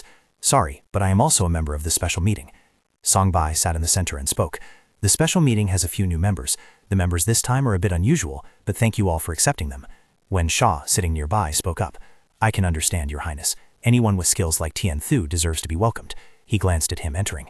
Moreover, Wen Sha used to be a member of the Hanlin Academy. Sitting opposite, Yan Bei also watched, but compared to these two members from An Sha who were not fluent in Korean, it was nothing special. Songbai smiled, tapping his finger lightly on the armrest, and called out, Assistant Section Chief Lee, stand up and greet everyone. Thien Tu quickly responded, Yes, Your Highness. He stood up and spoke deliberately. Thank you everyone for appreciating my abilities, despite my many shortcomings. I will do my best not to fail the expectations of Your Highness the Crown Prince and the seniors here. Wen Sha, the Minister of Works, and Li all nodded in appreciation. A moment later, Songbai spoke, his voice carrying a sense of relief. Thanks to you, the vacancies here have been filled. Because of this, we can now focus key personnel on the projects I have cherished for a long time, which is developing our own calendar. Hearing this, he frowned in suspicion. The calendar? He tightened his grip on the armrest, his gaze stern. We have tried to adjust the Ming Dynasty calendar to fit our country and have achieved some results. His voice resonated clearly and steadily. Imperial Father, do you remember the Gusakri ceremony a few years ago? I remember. The solar eclipse was late by a quarter. Songbai then concluded, This is because the Ming calendar is no longer suitable for our Song Dynasty. Therefore, to fix this error, I have studied some arithmetic formulas to correct the calendar. He continued, a smile carrying despite his serious eyes. However, after careful research, I have come to the conclusion that we need a separate calendar for the Song Dynasty. On the table were papers thick with writing and dense formula symbols. The process of calculating the Ming calendar was not only long and complex, but also prone to errors. Since the calendar must be calculated in advance, serious mistakes could occur. Wen Sha and the Minister of Works bowed their heads, their voices apologetic. We apologize. It is due to our insufficient ability. He closed his eyes slightly, shaking his head gently in response. No, I do not intend to blame you. In reality, he didn't know what to say first, but suddenly a thought flashed through his mind. Good heavens! You people should have studied math. The past? No, the future. No, it was me in my previous life. Let's run at full speed with the new members. We will do our utmost. Older brother Yan Bei gestured to introduce. This is Nan Nam, the younger brother I mentioned before. He stepped forward, respectfully clasping his hands before his chest. Assalamu alaikum. Identifying himself as Yan Bei from Persia, he smiled and returned the greeting. Thank you for your help. I am Li Thien Tu from Ansong. He asked curiously, was the Ming Dynasty's calendar also created based on the Persian astronomical calendar? While guiding the way, he spoke up. That is correct. You speak Korean very well. My younger brother, Nyan Nam, studies worse than me, but speaks it more fluently. Nyan Nam, seeing him standing in front of the bookshelf full of ancient books, spoke. Here are all books written about calendars. If you don't understand something, just ask me or Yan Bei. Li Tianthu sat at the table, his hand flipping quickly through an old book, his eyes glued to the symbols. The Shou-Shi calendar used since the Goryeo era and the Da Tong calendar of the Ming Dynasty are both based on the Hui calendar, using arithmetic formulas to replace previous astronomical records. He muttered, his eyes suddenly lighting up. It must be arithmetic. Everything must be arithmetic. This is a paradise of numbers. So exciting, so exciting. Night fell, and palace servants walked along the corridor, lighting up each oil lamp one by one. On the way back to his room, Songbai's mind was still echoing with thoughts. Astronomy of this era is also a way to calculate time, but it depends heavily on the will of the heavens. In short, the movements of celestial bodies must be calculated precisely for royal power to reach the blue sky. Astronomy is the way to legitimize royal power, so an accurate calendar is needed, an accurate calendar suitable for the Song 8 provinces. A brightly lit room in the middle of the dark night made him pause. Heavens, is there still someone staying here at this hour? That room must be. Tianthu was writing densely on paper, his face almost glued to the table. Did they use this equation? Who knows? Just calculate and see. Suddenly, a slight noise made him pause and turn his head, only to see him standing behind and speaking, causing him to startle and scream aloud. "What are you doing so focused like that?" He stood up in panic and bowed respectfully. "I greet Your Highness the Crown Prince." Songbai smiled and spoke. "Researcher Tianthu, you are quite enthusiastic about this, aren't you?" He walked closer to the table, his eyes glancing over the papers inquisitively. "Is there a problem that you were so focused on? You didn't even know I was standing behind you?" Tianthu adjusted his hat and replied seriously. "Yes, Your Highness. First, I am trying to convert previous records into arithmetic expressions." His face turned serious, his eyes looking as if piercing through the dark night. "The average error is calculated by comparing and recalculating the vernal equinox and the Dragon Boat Festival." Songbai stroked his chin and nodded. "Indeed, just as expected." Then he looked up and pointed at the writing on the paper. "This equation, I don't understand it at all. It is completely different from the math I learned. What do you think is the biggest problem right now?" Thinking for a moment, Tianthu replied, "It is not just one or two things, but the biggest problem here is that it is too complicated." He pointed his finger, analyzing. "There are too many variables, errors regarding leap years, leap months, leap days, and different seasons. The variables can be adjusted by adding or subtracting, as in the records of the main calendar." Songbai crossed his arms and asked, "If so, then modifying the current calendar is meaningless?" He quickly replied, "Yes, that is correct. Errors will still occur." Then he gave his opinion. "We will have to adjust it manually and repeat it every 2 or 3 years. I think this is meaningless, because the truth is it is very simple." The boy nodded in satisfaction and curiously asked, "So you are using arithmetic formulas to recalculate astronomy?" Tianthu maintained his posture and answered, "Yes, that is correct. If we can calculate the movements of the sun and moon using formulas, it would be more accurate." Then he sighed, admitting his own weakness. "However, because I am incompetent, I cannot come up with a suitable formula." Hearing this, the boy thought to himself, "If you didn't have enough ability, you wouldn't have been allowed into the research institute. You can't calculate accurately if you don't escape the geocentric theory." Songbai's eyes lit up mischievously as he came up with an idea. What do you think about changing perspectives, shifting back and forth, switching up and down? I just read about this in a Western book." He pondered silently, repeating softly, "Before and after, above and below." But before his thoughts could wander far, the prince changed the subject. "By the way, I'm a bit hungry. Hey, do you want to go eat something?" Tianthu paused slightly. "Yes? What do you mean, Your Highness? I can endure it." Songbai turned away, a fleeting smile at the corner of his mouth. "Go on. I don't want my person to starve. Follow me." His face flushed with embarrassment as he replied, "Yes." The prince admitted it. "My person." At the dining hall, Songbai instructed gently, "This space is for all researchers. Feel free to come and rest whenever you like." The servants brought out the food one by one, bowing respectfully. "The food is here, Your Highness the Crown Prince." He smiled and replied, "Thank you." Looking at the dish in front of him, Tianthu's eyes lit up. "It smells so good." The prince gestured for him to eat. "Hurry and eat. It's 9 Immortals Kingly Whey Paste." Without hesitation, he bowed his head to enjoy it. "Then I shall gently partake." Just tasting the first bite, a bolt of lightning seemed to strike through his mind. His eyes sparkled with astonishment as he exclaimed, "It's delicious." Hearing that, Songbai chuckled. "Imperial Father also likes this dish very much. Is the taste all right?" He hurriedly replied, "Yes. So many flavors are blended together. Bitter, salty, sweet. This is the first time I've experienced this flavor." As soon as he finished speaking, the prince pointed to the other side. "It's late now, so everyone in the Eastern Palace has gone to rest. But there are always 9 people on duty in the tea room over there. As for the 9 Immortals Kingly Whey Paste, it isn't made frequently due to limited ingredients, but you can freely order tea. Then he stood up, patting his robe lightly. Well, I'm off then. You should go back early too. He stood up and bowed. Yes, Your Highness the Crown Prince. Have a good night. Songbai turned away, his face full of excitement as he thought to himself. How is it? That's the welfare for the staff of the Research Institute. Once you've tasted it, you can't escape. Eat well and keep healthy to work for a long time. Left alone, Tianthu sat silently staring at the plate of food again, whispering, "Is this really not a dream?" He asked himself in disbelief. He could not believe that His Highness took such thorough care of his subordinates. No wonder the Research Institute works so effectively. Then Tianthu crossed his arms, closed his eyes, and pondered. There must be a system where the sun, moon, and stars move around this earth. To some extent, I can understand this system, but why is it still wrong? Origin and transition, before and after, before and after. He put his hand to his forehead. If this keeps up, I'm going to spin around. Just then, his eyes snapped open, like a lightning bolt flashing in the night. Huh? I am spinning? Tianthu jumped up, almost running out of the room, muttering to himself, "Wait, if..." He grabbed a pen and quickly wrote down his new deductions. What if the center of this circle isn't the earth? Early morning light crept through the window of the room where he sat. Tianthu was still bowing his head, writing furiously without stopping. His eyes were red from staying up all night.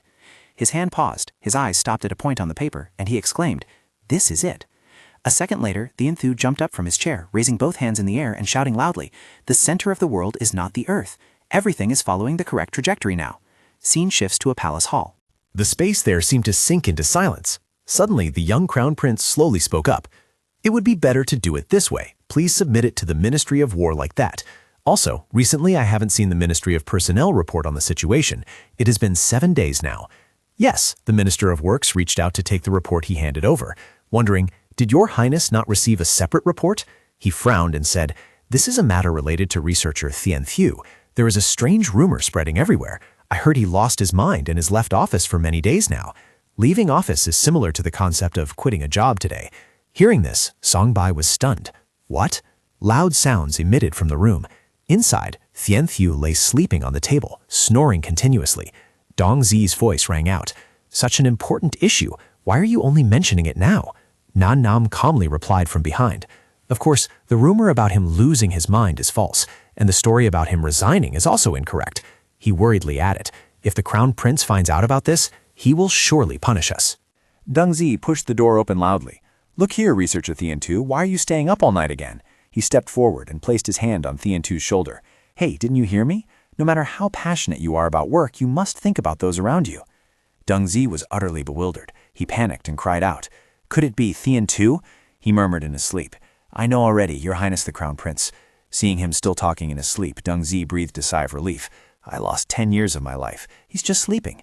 Researcher Tianthu, go home and sleep." "What on earth have you been doing in here these past few days?" He held a sketch paper in his hand. "What is this?" Dong Zi exclaimed in astonishment. "No way! This is..." Yanbei's twin brother walked over. "What is this?" Yanbei also marveled and pointed at it. "Amazing, truly!" Dong Zi exclaimed. "This approach is truly amazing." Songbai walked up behind him and tapped him lightly. "What on earth are you talking about?" He replied. "This is a revolutionary formula." He continued. "That's why I'm asking what it is." Dong Zi answered while turning around, then jumped and screamed. "This formula will change the whole world. Don't bother me. Look here." He hurriedly bowed his head. "Forgive me, Your Highness." Songbai didn't mind and said, "No, it's fine. What are you looking at so intently?" Dong Zi replied, "I am looking at researcher Tianthu's formulas." He picked up the manuscript and thought, "I saw this last time, but I didn't understand anything." Huh? Suddenly, he stared intently at a point on the manuscript. But wait, I know this. Calculating the parallax distance between stars? He calculated based on observation records of Venus. Maybe he hasn't realized it yet, but parallax is the clearest proof of heliocentrism. The more he looked, the more excited he felt. It might require more sophisticated observations to calculate accurately, but just thinking about it is amazing. Songbai looked at Tianthu, who was muttering. "Here it is. This is the treasure I've been looking for." Songbai turned to instruct the person next to him. "Eunuch, have someone take Tianthu to the bedchamber and quickly send for a royal physician to help him wake up." "Yes, Your Highness." He turned back to look at Dong Zi. "Also, keep this a secret from Imperial Father until he finishes this task. As you command, Your Highness." Is it not the sky but the earth that is moving? But if so, how can humans stand still? Dong Zi looked down at the ground. Is this hypothesis reasonable? He fell into deep thought. No. Didn't I see the formulas with my own eyes? There's nothing wrong with those formulas. The calculations have no loopholes. So is everything we've known until now actually wrong? Songbai walked over, seeming to see through his thoughts. Deputy Director, you seem confused. Ah, Your Highness, the Crown Prince. He smiled and suggested, take a walk with me for a bit. When the mind is troubled, walking is the best way to relieve it. Zhongzi walked and said, this reminds the subject of not long ago when we discussed calendar reform. Songbai recalled the previous event. Back then, we argued about whether the sun or the earth was rotating. Zhongzi replied, yes, that is correct. At that time, I only thought what Your Highness said was absurd. He exclaimed in surprise, what is this? Songbai placed his hand on the explanation sheet. This is the blueprint of the armillary sphere after modifying some details. I will assign the remaking task to Assistant Section Chief Wen Sha. Zhongzi retorted, this isn't right. The center must be the earth. Why is it the sun? Songbai was astonished. Deputy Director, why are you... He continued speaking. The sun and the moon revolve around the earth, where we stand. The sages of old have taught so. Hearing this, Songbai suddenly realized, I forgot about this part. How can I explain the heliocentric theory to them? I once read about it in textbooks, but now I don't remember anything at all. Yet another consequence of not studying properly. Yan Bei also spoke up. In Yan Bei's homeland, there were also people who declared such things, but the Inquisition killed them all. Thank God that the Song dynasty does not have such a court. To be honest, your subject also believes in that matter. Your subject believes that this earth is rotating. He thought to himself in embarrassment. Yan Bei, thank you, but it's a pity you couldn't help at all. He turned to say to Dong Di, Deputy Director, this hypothesis is the result of observations through a telescope by a man named Ri Xin in the West. He replied, do you mean to say that the sages of the West are right, while the sages of China are wrong? I want clearer proof. Right now, you don't look like a very wise person. He crossed his arms in contemplation. I understand. Let's stop the armillary sphere here then. Both walked out of the room. Dong Di spoke up. I am also a rational scholar. If I haven't seen the formula, it won't be easy for me to accept the truth that the words of the sages are incorrect. He spoke up. Whether the sun or the earth moves, the dawn still comes. That is the providence of nature. It has never changed and will never change. Tell me, Deputy Director. His face showed a look of clarity. Will loyalty and filial piety, cause and effect, change? Will the teachings of the sages change? In the end, we have understood the will of heaven. So our job is to rely on that to implement the teachings of the sages. That is to take care of the lives of the commoners. Hearing this, he seemed enlightened. The gentleman must cultivate the root.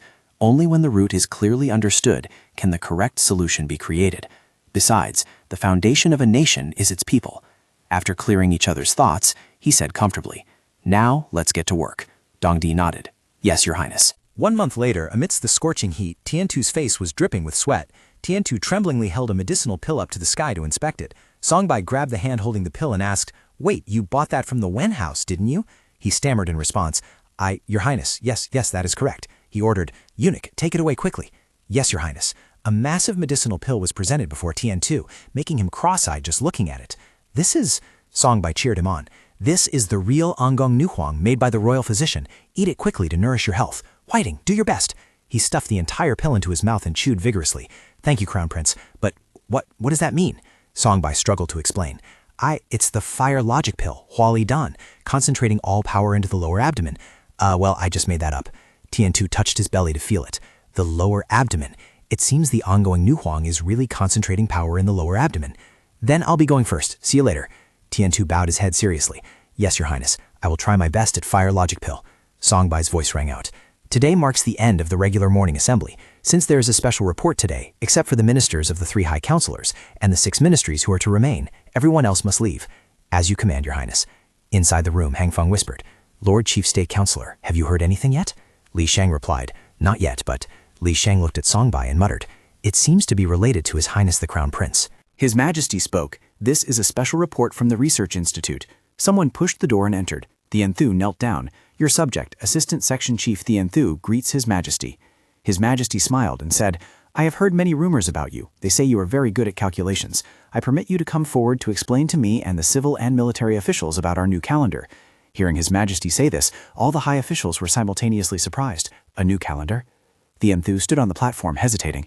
Thien Thu will begin to explain to everyone about the new calendar invented by the Research Institute. Songbai thought, will this be able to persuade the rational scholars? Chen Ke and Songbai listened attentively. The other officials also listened seriously to Thien Thu. Some others showed worry and concern. After a while, Thien Thu, with a worried face covered in sweat, announced, I have finished the report on the new calendar calculation method. Thank you for listening. The officials in the court and the king were silent, making him quite panicked. Finally, the king spoke up to praise. You have worked hard. This reasoning is very good. Crown Prince, do you have any additional comments? Song Bai answered seriously. I have compared it with almanacs from the past to present, and simultaneously cross-referenced it with records of solar and lunar eclipses. There are no errors in this formula. If you wish, the Research Institute can present the records at any time. We will also show you the formula for calculating the calendar. The meritorious officials looked quite surprised upon hearing this. He cheerfully asked again, "In short, we now have our own calendar for the country, right?" Song Bai spoke up to remind him, "It is a method of adjustment and supplementation, Imperial Father." Hearing this, he agreed.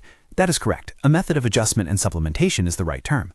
The king asked the group, "What do you all think?" Li Shang spoke up to propose, "Your Highness, there are no flaws in the presentation of Assistant Section Chief Thane 2. I think we should quickly apply this correction method immediately." After hearing that, Hang Feng voiced his concern. "However, I have one main worry." Song Bai thought to himself, Oh my god, I knew it would be like this. It's not easy to get past this so quickly. I didn't even need to listen to know. Clearly Hang Feng, with a disgruntled look, shouted, "This Earth is a sphere. This Earth revolves around the sun. These are truly strange words. This is logic that goes against the laws of the world." Knowing beforehand that he would say that, he wasn't very surprised, thinking to himself, "Nothing escapes his eyes. I knew he would say that. That stubborn old Song Confucian." Suddenly his voice rang out, "I need a proper explanation to send to the Ming Dynasty." Hang Feng proposed a measure to resolve this issue. After compiling these formulas into a book, it will be distributed to every locality, so sooner or later it will fall into the hands of the Ming Dynasty. Surely these theories will cause problems, so I think we need to remove the part about the Earth being a sphere and the Earth revolving around the sun. Song Bai looked at him, silently guessing his next move. The solution was very practical. He wasn't even angry. Wait, could it be that he was persuaded? Hang Feng further explained his reasoning, saying seriously, "The Ming Dynasty believes that this world is flat and China is the center." If they discover this theory, they will surely claim that our country is wrong and make unreasonable demands. Song Bai also admitted that he understood that this world is not flat. Putting himself in his position, he also agreed with this approach. However, since he is the chancellor, he cannot be refuted. The sun stands still, the earth moves. Truly a novel idea. Song Bai bewilderedly asked himself in his heart, if so, what is the nature of the sun? What is the nature of the earth? No, the most important thing is that the earth is not the center of heaven and earth. He looked toward the Enthu, who was currently standing behind him dripping with sweat, and could not help but admit that those young men had proved this theory correct through calendar revision. Song Bai remembered the image of Confucius, and he agreed. That's right, Confucius said, "Learning knows no satiety. Learn regardless of age, family background, or height." After this incident, Song Bai became even more spirited, determining, if so, can we call it heliocentrism, affirming that the earth is moving? Really, for the first time in a long while, his passion for learning had reawakened. "Hurry up, I want to investigate this matter more thoroughly." After a while, the king also spoke up. It is true that avoiding disaster as far as possible is best, but ignoring those logical arguments is a bit unconvincing. Is there any other way? Hang Feng immediately replied. "So what do you think if we say that this is a fundamental law of nature? However, to make such a statement, we need persuasive arguments. Currently, the arguments provided by the Research Institute are insufficient." He turned to ask for Song Bai's opinion. "I understand, Crown Prince, you know what needs to be done." The boy immediately replied, "Yes, we will try to present more convincing arguments." He praised him with satisfaction. "You understand me well." Then he continued to ask about the intentions of the meritorious officials. "What do you all intend to do?" Li Shang immediately replied, "I will try to develop the logic in the direction of natural laws and not deviate from the four virtues." Hearing this, he instructed, "Everyone knows what they must do, right? Prepare well together. Especially the Minister of Rights. Your diplomatic role is very important."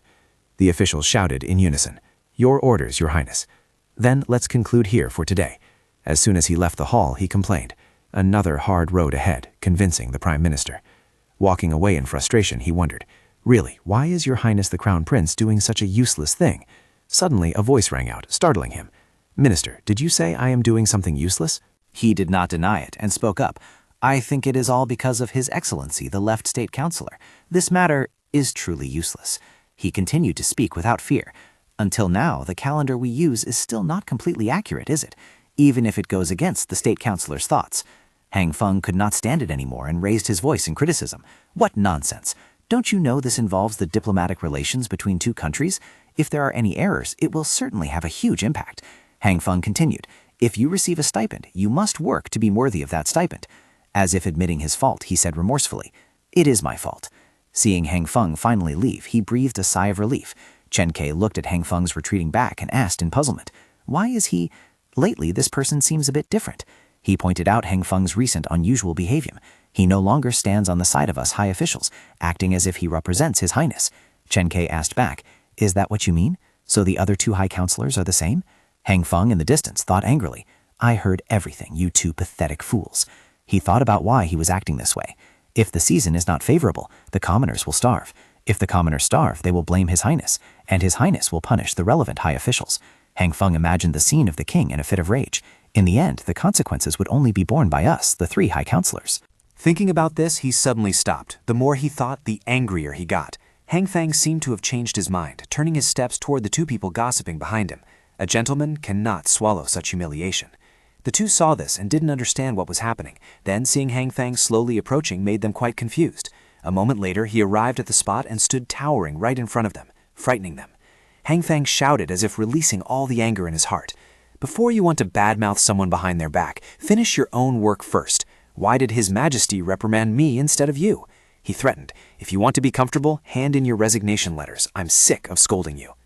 Switching scenes to the palace, Songbai spoke up to thank everyone. "Researchers, thank you all for working hard to develop a separate calendar for the country. Thanks to everyone, I have overcome this difficult time." He continued about the remaining issues. "However, our initial goal was not to convince the high officials or the Ming dynasty. The calendar is accurate, there is no problem with the theory and formulas that Assistant Section Chief Thien Thu invented. The problem here is the prototype." The officials could only listen attentively. Another side also seemed to focus all their energy on the story. Songbai turned to him and asked, "Deputy Director, what do you think if we create a sun-centered armillary sphere?" He replied awkwardly, "Are you punishing your subject for past mistakes?" Your subject agrees. Songbai continued, "Simplify everything for accurate observation. I will take care of the construction site and budget, so rest assured." He spoke up to end the conversation. "Everyone has worked hard." Everyone responded in unison, "As you command, Your Highness." By this time it was already dark. Two people were walking slowly. They seemed quite stealthy, carefully observing their surroundings. He hid behind the wall, looking towards the guards. Then the two of them received a signal from another person. That person led them into the house, announcing as they walked, "You have arrived. Everyone is waiting inside." He replied, "Lead me there quickly." That person reported to the one inside, "Master, the last guest has arrived," and received the instruction, "Let him in." Hearing that, he opened the door and walked in. He said, "I apologize for being late."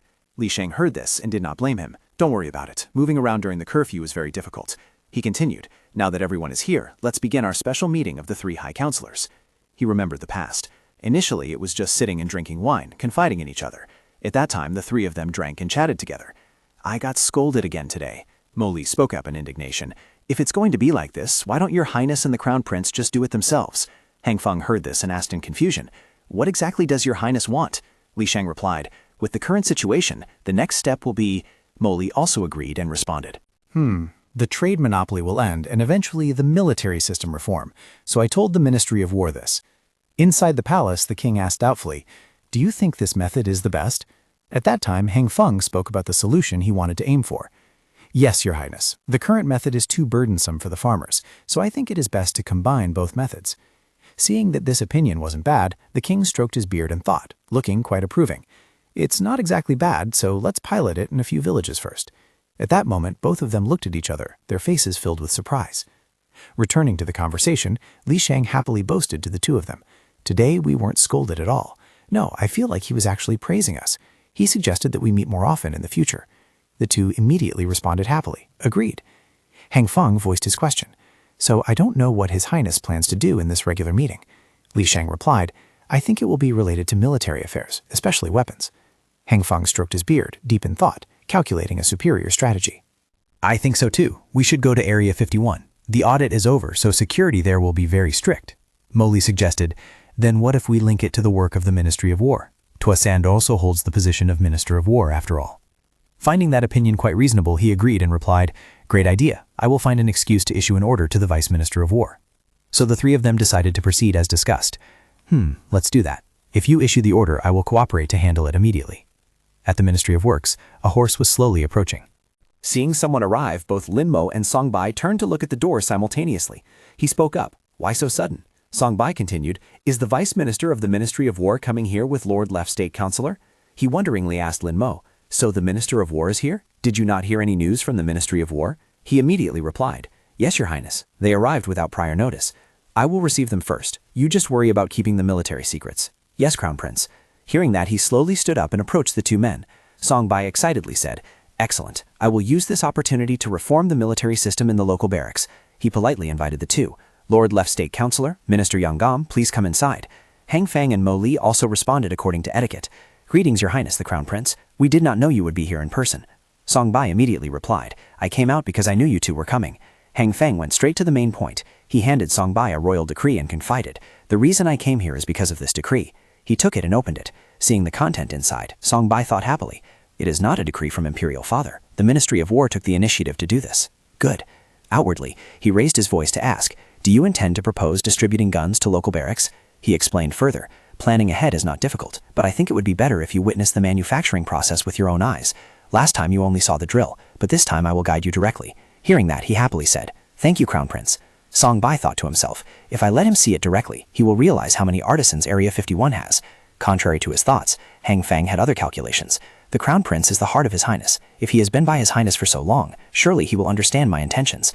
At this moment at the blacksmith workshop, he led him on a tour, where everyone inside was busy with their own work. The two had the opportunity to learn about many more novel weapons. Songbai enthusiastically introduced the outfits and weapons here. After the tour, the two slowly rode their horses back. Li Shang curiously asked about what happened in the afternoon.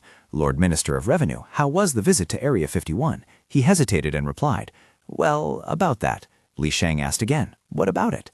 Hang Feng spoke about Songbai's instructions. "This is also what Your Highness the Crown Prince intended to request, and everything is progressing very smoothly." Mo Li suspiciously asked, "It's not a trap, is it?" Hang Feng was also unsure.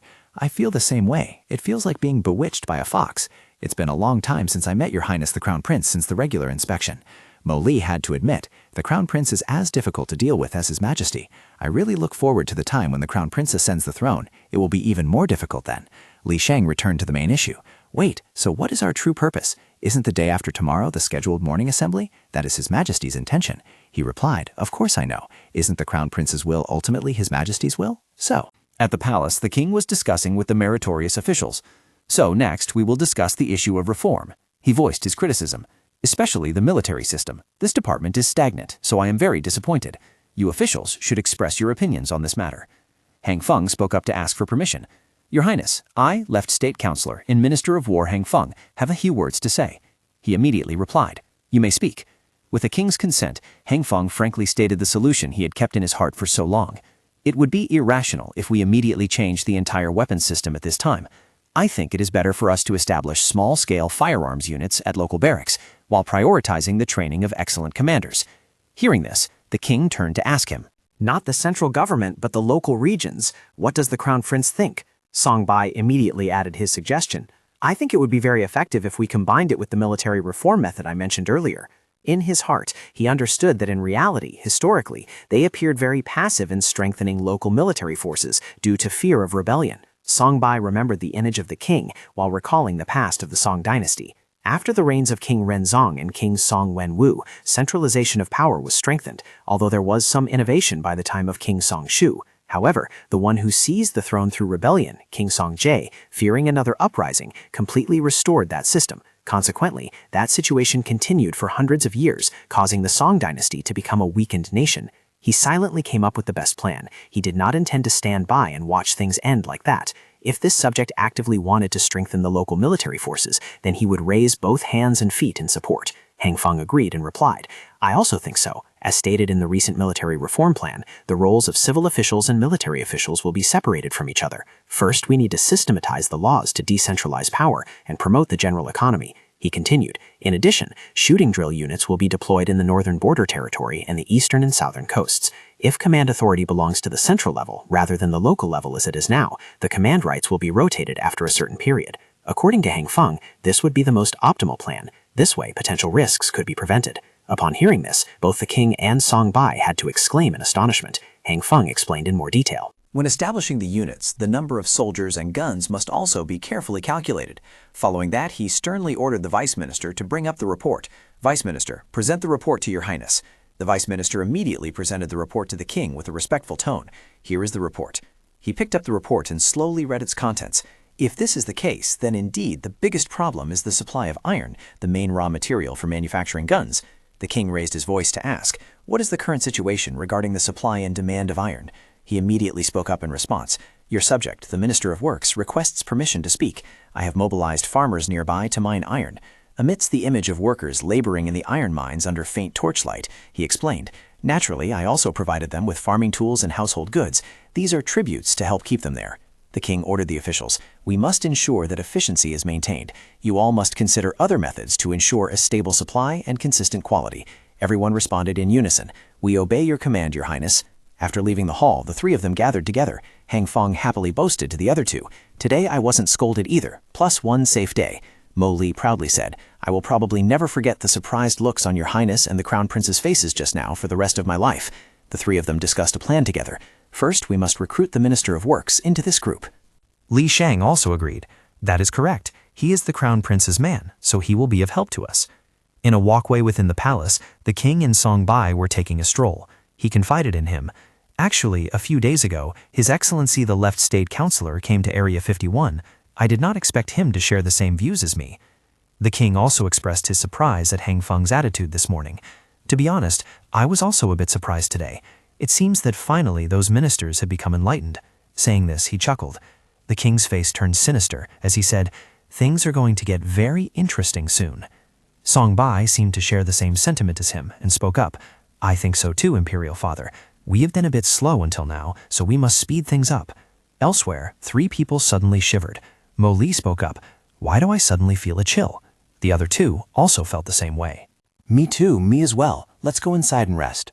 Scholars, farmers, artisans, and merchants, the four classes are the foundation of the nation.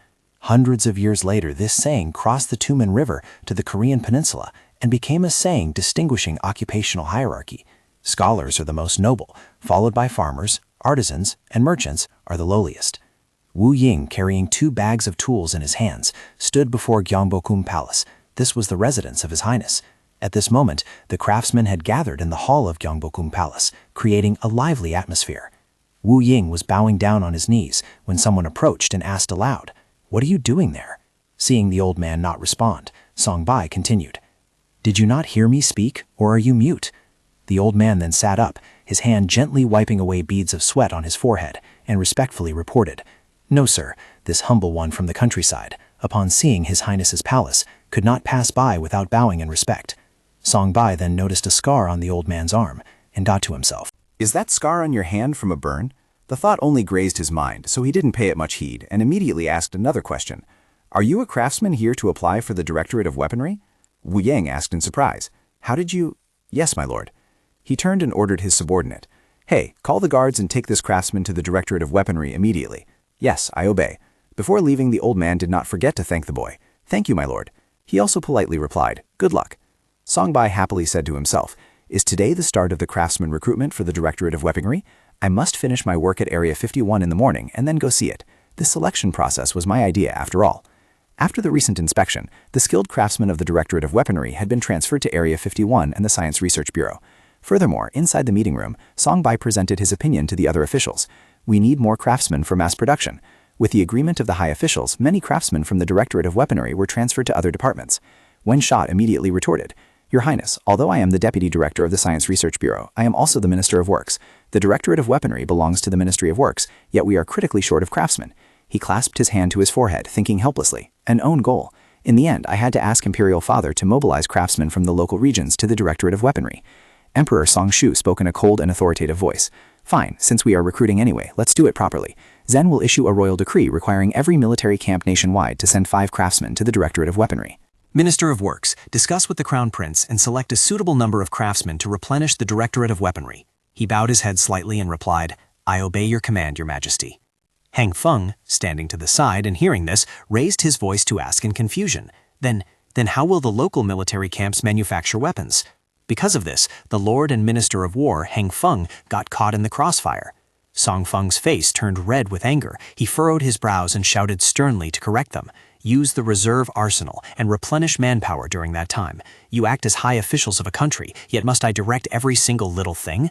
Hang Feng suddenly responded with apprehension. I am truly ashamed, Your Majesty. He thought to himself in embarrassment. I knew I would get scolded without even asking. Thus, changes began to take place across the 4 classes of scholars, farmers, artisans, and merchants throughout the nation. At Wu Ying's small house, the old man was busily hammering, grinding, and repairing agricultural tools. Suddenly, a call rang out from outside the door. Wu Ying, are you there? He hurriedly threw on a shirt and went out. Yes, village chief, the hoe will probably be done tomorrow. The other party immediately explained. It's not about that. The village chief said someone from the government office was looking for him. The high official in the red robe standing nearby then spoke up and asked, Are you the blacksmith of this village?